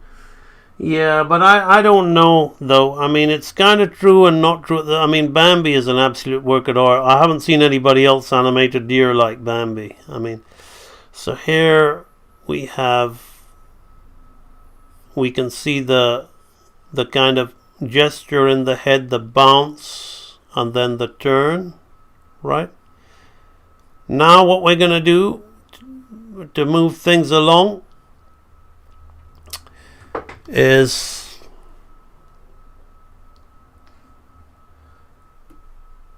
what I'm going to do between hair and hair is pretty much a favor to speed this up, and it's a way to get into this pose. It's a way to hit this pose fast. So again, the favor, you still have to kind of animate into it. You can't just trace the head and slide it up, right? You can, but it'll look shit, you know. And believe me, an experienced animator, maybe you don't care if an experienced animator will look at it and see that you're lacking in your skills, and that's fine. Why should you waste your time if you're making a film trying to prove how good you are? So I'm not trying to say that you shouldn't do those things, but if you are, it depends what your motives are. If you are generally trying to understand how to do this properly, then you should not be using shift and trace. You should only be using shift and trace if you're to a deadline, or if you're just trying to do something quick and you don't care if the face kind of looks a little bit dead, right? You don't care. You got bigger fish to fry. I get it, right? Nothing wrong with it, but but then we want to hit that favor convincingly, right? Okay, so now we're going to get into that pose quicker, right? Thank you, Grayson. So see, we've gone into there quicker, but I want to hang around this pose, right? So over here, I'm going to double up the pose, right? And in the middle, I'm just going to throw a blink, right? We're going to buy a bit of time. We're going to hold our drawing here just for a little bit, right? And well, no, I've doubled up the drawing, so it's okay, right? And I'm putting in this rough tracing because as I scrub, it'll kind of keep it alive a bit. Because this isn't, I'm not doing this as a finished piece of animation. If I was, I would then think about, like, as he's blinking, I would hang some of the neck fat as follow through and stuff like that. But we're not doing that, so maybe just by this scribbly line it'll give you that feel when I scrub it for you, right? So we want to stay around this just for a little bit, right, like that. Now we're going to open the mouth, right? So the opening of the mouth is not what you think, right? The first thing I'm going to do is just turn off the open mouth. No next panel, right? So I'm now going to kind of change his expression very slightly, right? And you'll see why. The reason I'm changing his expression is I'm going to put a bit of squash and stretch in that mouth, like that. And that's what makes opening a mouth like this good, right? You don't just in between into the opening of the mouth, right? We really, really feel the mechanism of the jaw, right? Arguably, with the rough line, it would, it'll stop it from, I don't think AI will ever be able to recreate the movements and nuances of the spontaneous hand-drawn animation. But the more clean and finished it looks, the less, the untrained eye may be fooled by it. But arguably these nice rough lines will create. So we're kind of anticipating the mouth open like that. Now from that anticipation, I would generally make that 6 frames or 8 frames. So I can come out of this in a big half, right? So now I'm going to see the next panel. I'm going to come out of this mouth movement, arguably in thirds, but probably halves. So we're going to half the eye position, right? Like this.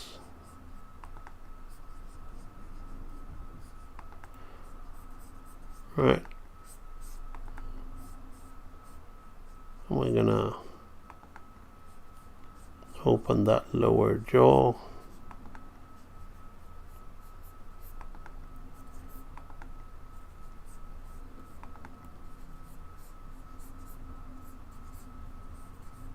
Yes. I'm working very rough and very quick. So everything's halfway through.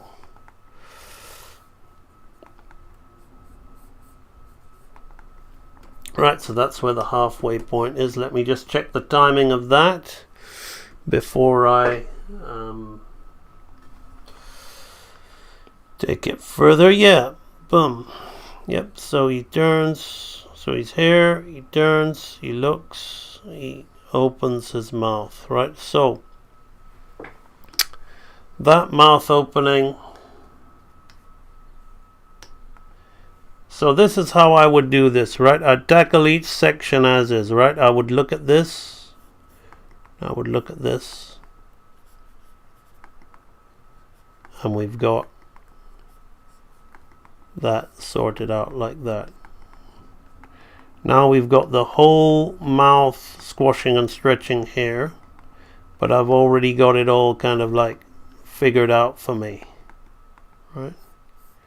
This is straight. We've got the flap, the tongue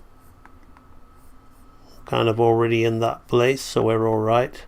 The teeth, remember I broke into 3 like that, and then I had one there, so I'm not going to really work really hard on these teeth, right? I'm just going to throw stuff in there, right? Just to illustrate my point of the formula, right? If I want to draw it properly, I can, but I'm just kind of like filling in the blanks based on the formula, right? So there we got that. Let's look at his eye there. Okay, we need to look at this eye. The zygomatic bone. Where's the previous zygomatic? Yeah. So again, the mapping of the sections of the face is also makes this also easy, right?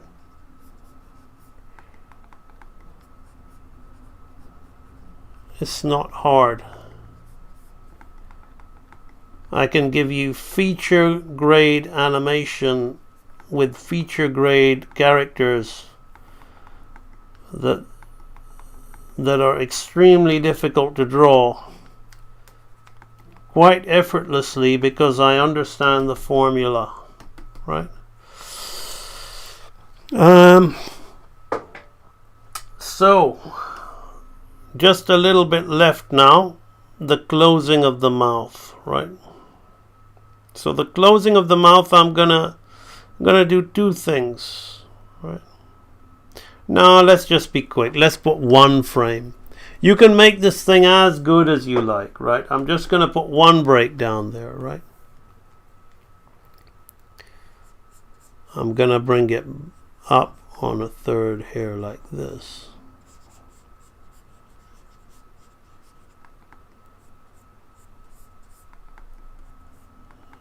Like that.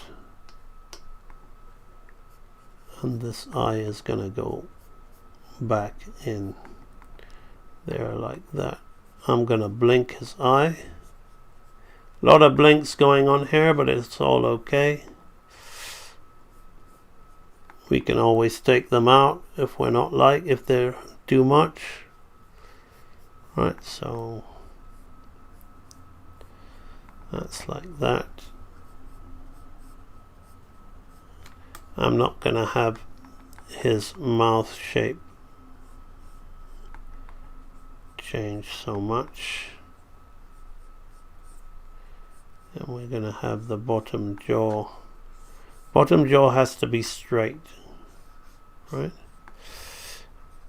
That's something that would need working out. That would definitely need working out. So we're going to have this here like this, and this here like this. So that I would do like this. I would have that like that. With the teeth, I'm just going to suggest them in there. And this thing will slow in here. So the use of slowing in and slowing out sells the illusion of getting from one pose to the other. But there's a lot more that can be done and should be done. We should linger around this pose longer, right, before closing the mouth. And then we should add more tightness to the lip, right? But I'm not going to do that. I feel I've taken this demo as far as needs to be. It's 3.5 hours now. So he looks up, he turns, and he opens and closes his mouth, right? So there we go. A quick little demo of all of those principles, construction. We have got the anticipation, we've got arcing, timing, slowing in, slowing out, primary, secondary action, anticipation, follow through, overlap and drag, solid drawing, pose to pose and straight ahead. You saw happening both going on there, exaggeration, appeal, and believe it or not, a little bit of staging, because I looked at the various expressions and made this movement from the ones that I could see out of it. So okay, that's that. Great stream. Hopefully you guys enjoyed it.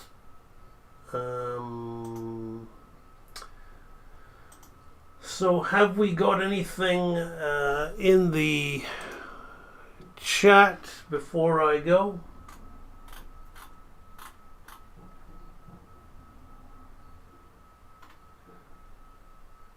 Do you agree that many of the 9 old men who stated a realistic human is one of the hardest things to animate? Yes, I do agree with that, but I don't necessarily think that that animating an animal is particularly easy. I mean, it depends. I mean, Akau is right, and the general rule of thumb is right. We're humans, we look at humans a lot harder than we do at animals. But when you see a really well animated animal, and you see a really stiff, crap animated animal, or an animated, you could just tell.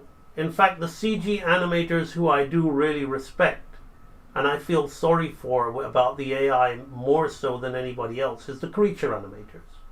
Because the creature animators really know how to move animals. They really know what they're doing, those CGI creature animators. Sadly, the AI is trained on that, and their medium will lends itself to the AI movements. So that is a shame. That's one of the casualties of AI, which I'm not happy about.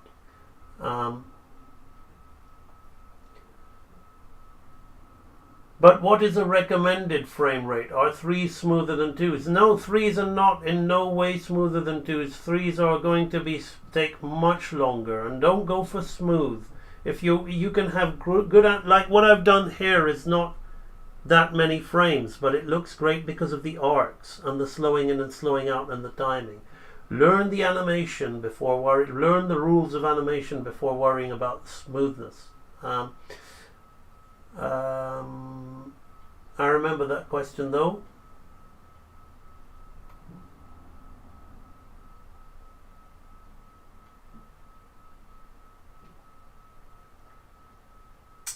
Hopefully this helped your rough pass question as well. You can see how rough I went in some of those.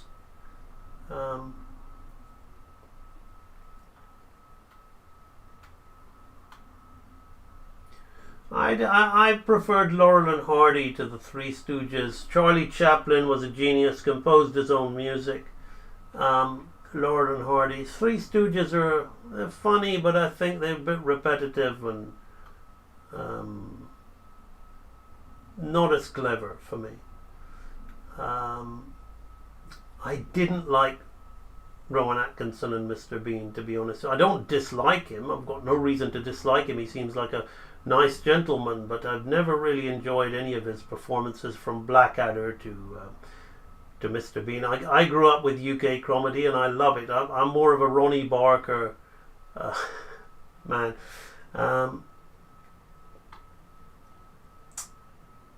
It's true that hand-drawn animation is not sustainable in today's economy. Well, I don't know about you, but I'm sustaining myself doing hand-drawn animation. If anything, I would argue that it's the way things are going to go for real artists. Because, as I said, for the losers who just want to push mouses and believe in technology and think animation's all about technology and just want a quick buck, sure, you want to be part of that, then jump on the AI bandwagon. But then my channel is for real artists, and real artists have been here since the beginning of time, and we're not going anywhere. And when you really like a singer or a dancer or whoever, you know, there's throwaway stuff, but there's people who continuously have their style and evolve and establish, and everybody else wants to copy them. And you could be that individual. Now, if you don't trust in yourself and you can't be bothered, then sure, jump on the bandwagon. But I tell you what, my friend, 2D animation was supposed to be dead when I was 19. I'm almost 50 now, and I'm still doing it, and I quit the industry.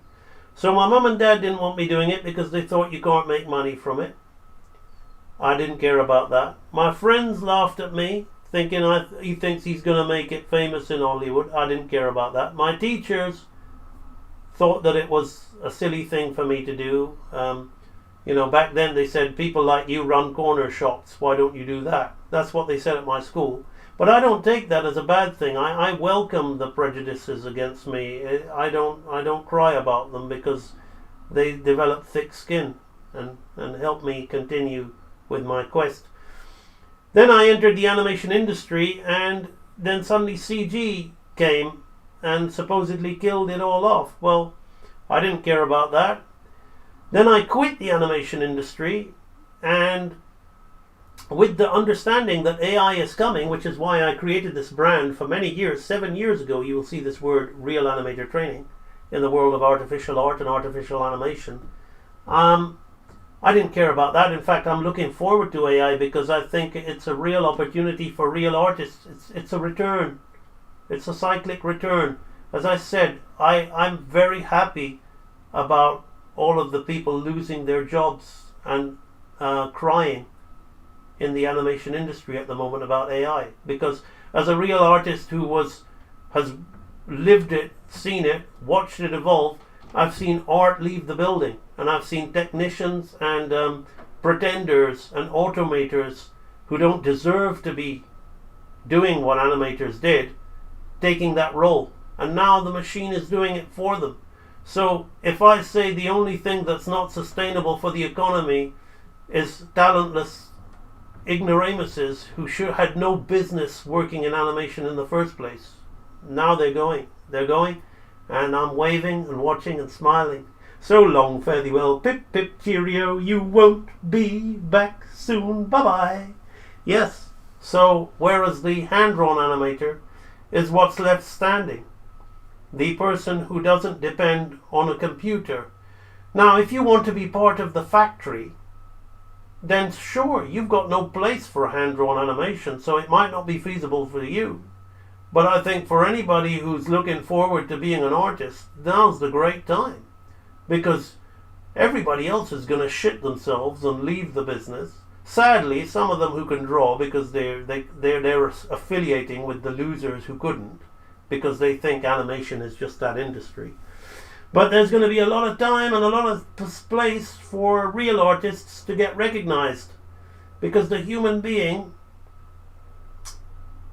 is, doesn't actually want instant gratification. You think you do, the average mainstream Joe does, but people who draw don't. And markets have niches. And hand-drawn animation is going to be where it really belongs. It's going to be in the hands of artists now, because it's been abused in the commercial world. And that hurts me to say that, because I'm at heart, I love commerce and I love capitalism. I'm not an anti-capitalist. I have to be clear about that. So it doesn't give me any joy to say that, but one of the bad things about capitalism is what's going on now. They don't care about the artists. And there you go. So at the end of the day, that the times have changed. So I think we'll see. Maybe I'm wrong. Maybe I won't be doing what I'm doing. I very much doubt it. But you just see. As far as I'm concerned, there's going to be a new generation, a new wave of real artists establishing themselves free from the shackles of shit, which is what the industry has become. And some real money is going to be made by the people who deserve to be making real money.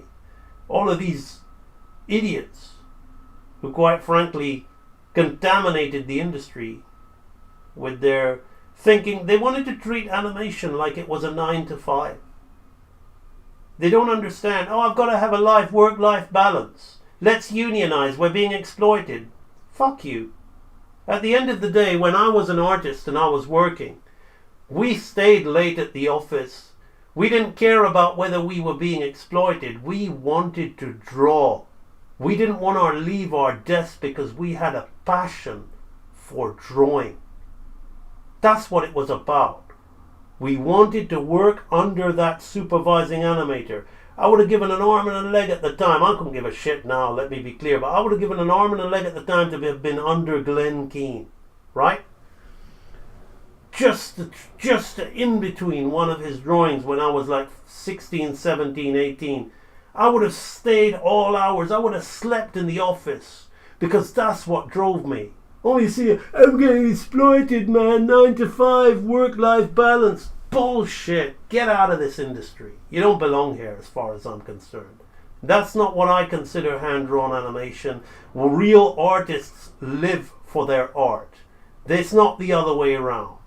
We don't use art to sustain ourselves so we can have a family life, or what does Guile say in Street Fighter? Go home, be a family man. I'm a family man too, but one thing is clear. My art is always, without that, there ain't no family. I'm finished. I'm gone. I have to draw. That was the mentality of the kind of people that worked in the animation business. Now you got all this easy button pushing jobs. Now the button can push itself, and they can quite frankly do one. And I'm quite happy to see it. I don't care about that industry anymore. It's gone as far as I'm concerned, and it's never coming back. Because we're in a new wave. We're in a new phase of the way things are getting done. AI is here.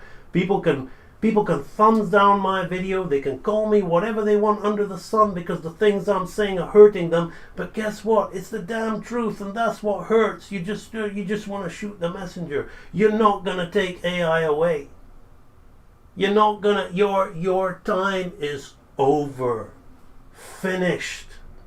Thank God. Thank goodness. Finished. Real artists can now start making animation by hand and separating themselves from this technical. Forget animation, look at live action. Yesterday my wife said, I feel like watching The Lost Boys. I said, yeah, I'm up for that. That's one of my favorite films. 80s movie. Everything felt so real. I love the chopper shot. I said, I'm sick and tired of watching everything with a drone. Everything's so fucking perfect, so smooth. Go have it. Go have all your fake CGI backgrounds, your fake CGI environments, your doctored shots with your composite lighting to improve real sunlight. You know, of course they had lab work back in the day, but even live action's fun. As far as I'm concerned, that whole industry is gone. I don't care what they make. I don't care what they produce. I don't care how much money they make. They may as well be making the money that the garbage industry makes. The bloody toilet industry, the sewage people, they make tons of money. That's their economy. I don't affiliate with it. I don't relate to it anymore. It's trash. Absolute trash. So I'm quite happy about it. And I don't mince my words about it. I'm so happy that we're in this phase so I can speak clearly about it. I can speak clearly about it. And I'm not worried. I don't care how many. The people that are going to hate on me aren't ever going to buy my courses anyway, and aren't ever going to learn hand-drawn animation from me anyway. So I'm not looking for friends. I'm just here to say, you know what? I care about animation. I've always cared about animation. I've devoted my life to animation, and you guys have completely destroyed it. And now you reap what you sow. For me, the day Pixar started, the day Toy Story was a thing, that was already AI. So I can't differentiate between AI now, what AI produces and what Pixar produces. Inside Out may as well be AI to me. It all looks the bloody same. Give me a milk cow Sword in the Stone, Madame Medusa, give me some Lady in the Tramp. I don't see anything like that coming from anybody, because that's real art. So as far as I'm concerned, hand-drawn animation will be very sustainable by the deserved few, the way it always was, right? It's not a Johnny-come-latelys game. It's not an easy. It's not as easy as pushing something on a phone, right? Filming yourself on Snapchat. You've got a Pixar character. Hand-drawn animation is not that easy. It doesn't come that easy. So as far as I'm concerned, yes, animation, hand-drawn animation is sustainable in today's economy for the select few. That's elitist talk, but I don't care. When it comes to art, when it comes to something which takes time, skill, patience, and devotion, I'm sorry, it's gotta have rewards for the people that actually put in the effort and do it. You can't just push a button and hope for the best and think you've done it. That's the mentality of people who've been raised on, there is no first place. You came last, well done, son. You get the same as what he got. That's the mentality of the animators crying about AI today. And I have no sympathy for them whatsoever, and I never will, and I keep repeating it because I love it. I love what's happening in the animation industry at the moment. I absolutely love it. They deserve all of it.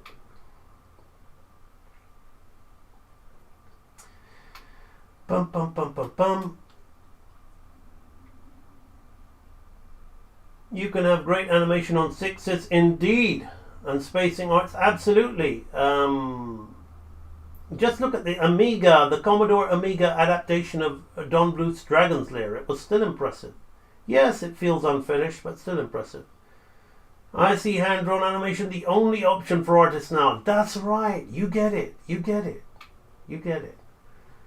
Won't AI have copyright issues? Since I couldn't care less, to be honest, Zedpo, whether AI copyright issues or whatever. I couldn't listen. It's a money-making business, the industry. And they will find a way to make money as efficiently as they can. And all these people worrying about AI copyright, AI this and that. AI is a thing. It ain't going anywhere. And it's going to be there. And it's going to change it all. I could be wrong, but I doubt it. And if I'm wrong, so what? Laugh at me, whatever at me. I ain't no skin off my back. I'm still going to be drawing, producing great work. I'm just watching and commenting on it. As far as I'm concerned, copyright won't even matter. Privacy doesn't matter. You think these people really go by the whole privacy thing? Do you really believe that? So it's copyright, these people going, oh, we can do copyright, we can unionize. But you're not going to stop AI. You're not going to stop it. And here's the thing, a real artist doesn't give a shit about copyright. You've seen how fast I bust out these drawings and whatever. You want to copy it? Go ahead. That's flattery, mate. I'll create something else. Greater and even better. Who cares? Because I took my video, it made it really hard to make something from scratch. No, better to make something from scratch if you want to make something good, Akao, if it's not working before. Not Akao, Red Fox. What's your current opinion of Samurai Jack? Great show, poorly executed. Artists will have no choice but do grassroots entrepreneurship. Yes, exactly what I've been doing. Small organic studios cropping up by people otherwise, and even those people are going to have to use AI. As I said, I'm still looking for a decent background painter and concept artist. But when I look out there at what's available on Fiverr or places like that, I'm like, at an affordable price, I'm like, AI can do what you do. Why the fuck would I pay you any money? All these people that have learned all this digital drawing and not learned the real drawing on paper and pencil, not learned fine art classical drawing, not learned real perspective drawing, used all these stupid cut and paste tools and all these useless, my friend. AI will finish you.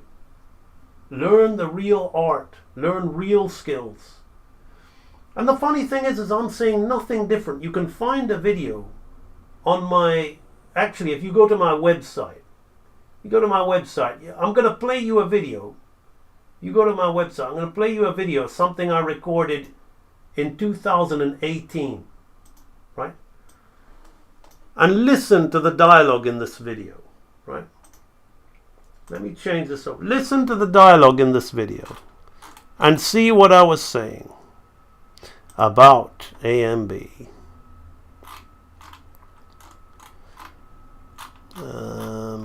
Oopsie, not there. Yeah, where is it?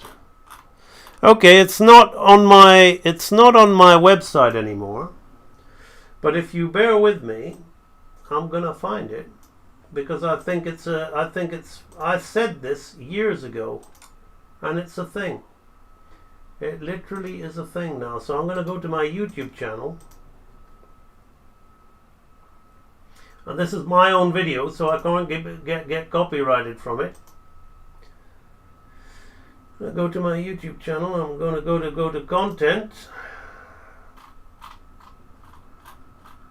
and I'm not saying anything that I haven't been saying since 2018.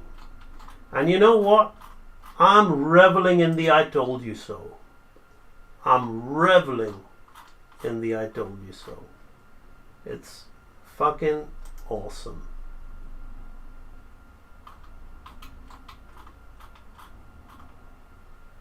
Okay, wow. This was a long time ago. I'm going to find out the exact date. Okay.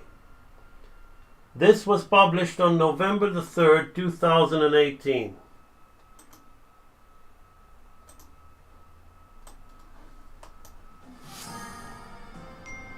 And we're back. Excuse me while Team we'll is get rid of looking this. down. Shut up. Skip. Okay.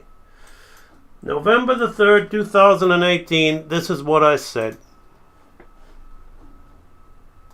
And, just to be clear that I'm not, it's not something that it's not a stance I'm suddenly taking. So people saying, oh, I'd subscribe to you and you're saying all these hurtful things. Well, I'm sorry about that, but I stand for hand-drawn animation. I teach it differently. I teach it with a purpose of using it. It's like teaching martial arts.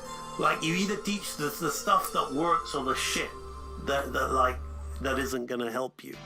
It's like I was a martial arts instructor once, and I've taken what I did from the martial arts and I teach animation as if it's martial arts. You're gonna use it, right? Okay, so it's gotta work.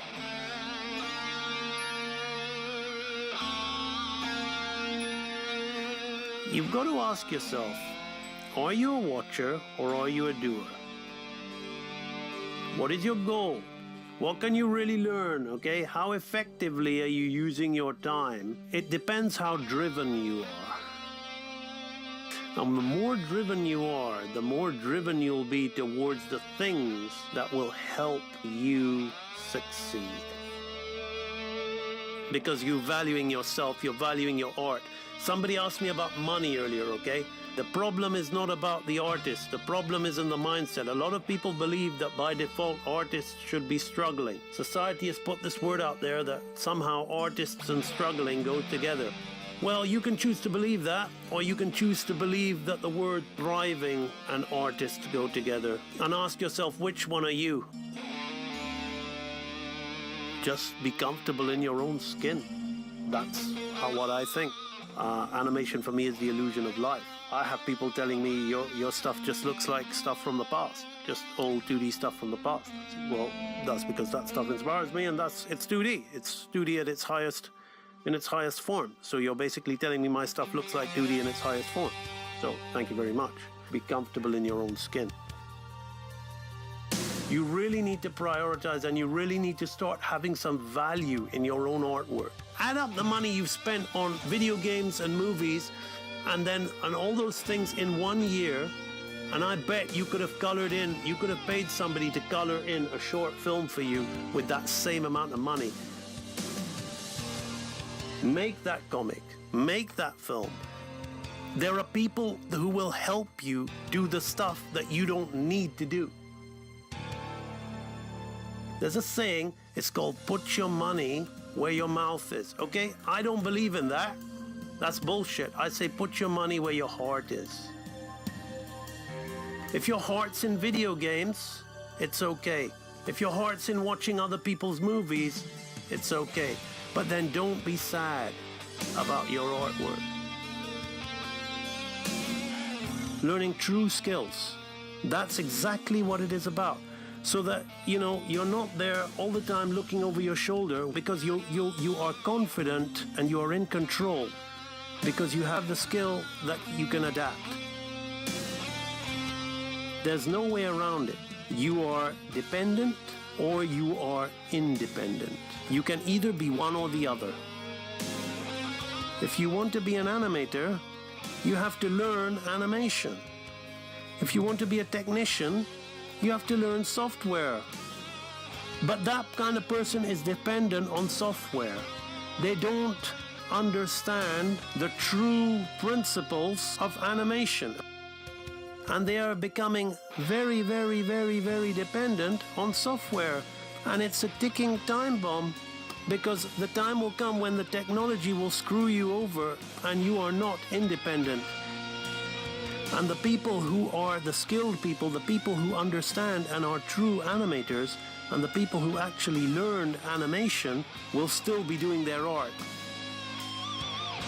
Technology isn't interested in the workers. There used to be people who used to serve you at supermarkets. Now you use a machine. They have eliminated the person. Well, tough. You wanted to be lazy. You didn't want to learn the skills. You want to learn the real thing. It ain't the world's unfair. That's the way of the world. That's how it works. How much does the animator get paid? Depends. What kind of animator are you? Some animators cry about the fact that they're not being paid much. Well, it's more about their opinion of themselves. Some animators get paid extremely well. Others get paid extremely poorly. It depends on the animator, and it depends on his or her view of themselves. You keep going, brick by brick, step by step. You will eventually build that tower. You will eventually climb that mountain. You will eventually do what you need to do. Just don't care about the time and the speed it takes you to do it in comparison with other people.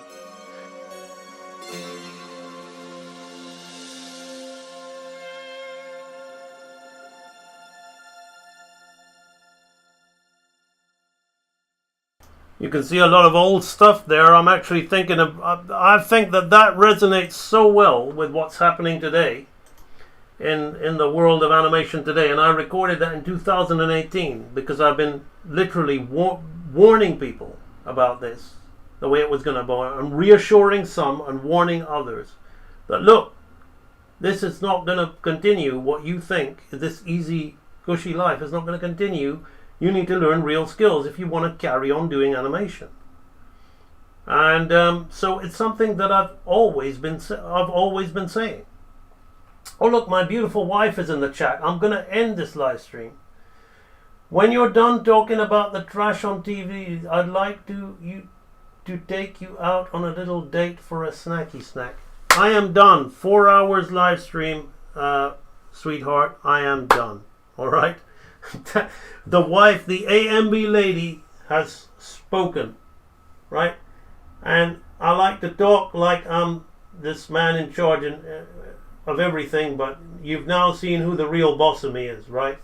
So we got to end this live stream, people. One quick answer, because he asked this question: what do you think about not doing roughs and straight out start with cleanup? If you're a TV animator and you're quickly wanting to do something that's easy, then fine. But if you really want to do something that's worth talking about, then I don't think that's something you want to do. Okay, so thank you very much for joining me on the live stream. Those who know my wife are waving at her. I think she's had enough. She's had enough of being my soapbox, and she wants me to end it. Quality control of the AMB live stream. Okay, so see you later, people. I'm off, and I'm gonna take my wife for, she seems to like Chinese food and only Chinese food, even though she cooks the best Indian food in the world, and I love the food of my native Indian food, but it looks like it's probably gonna be Chinese.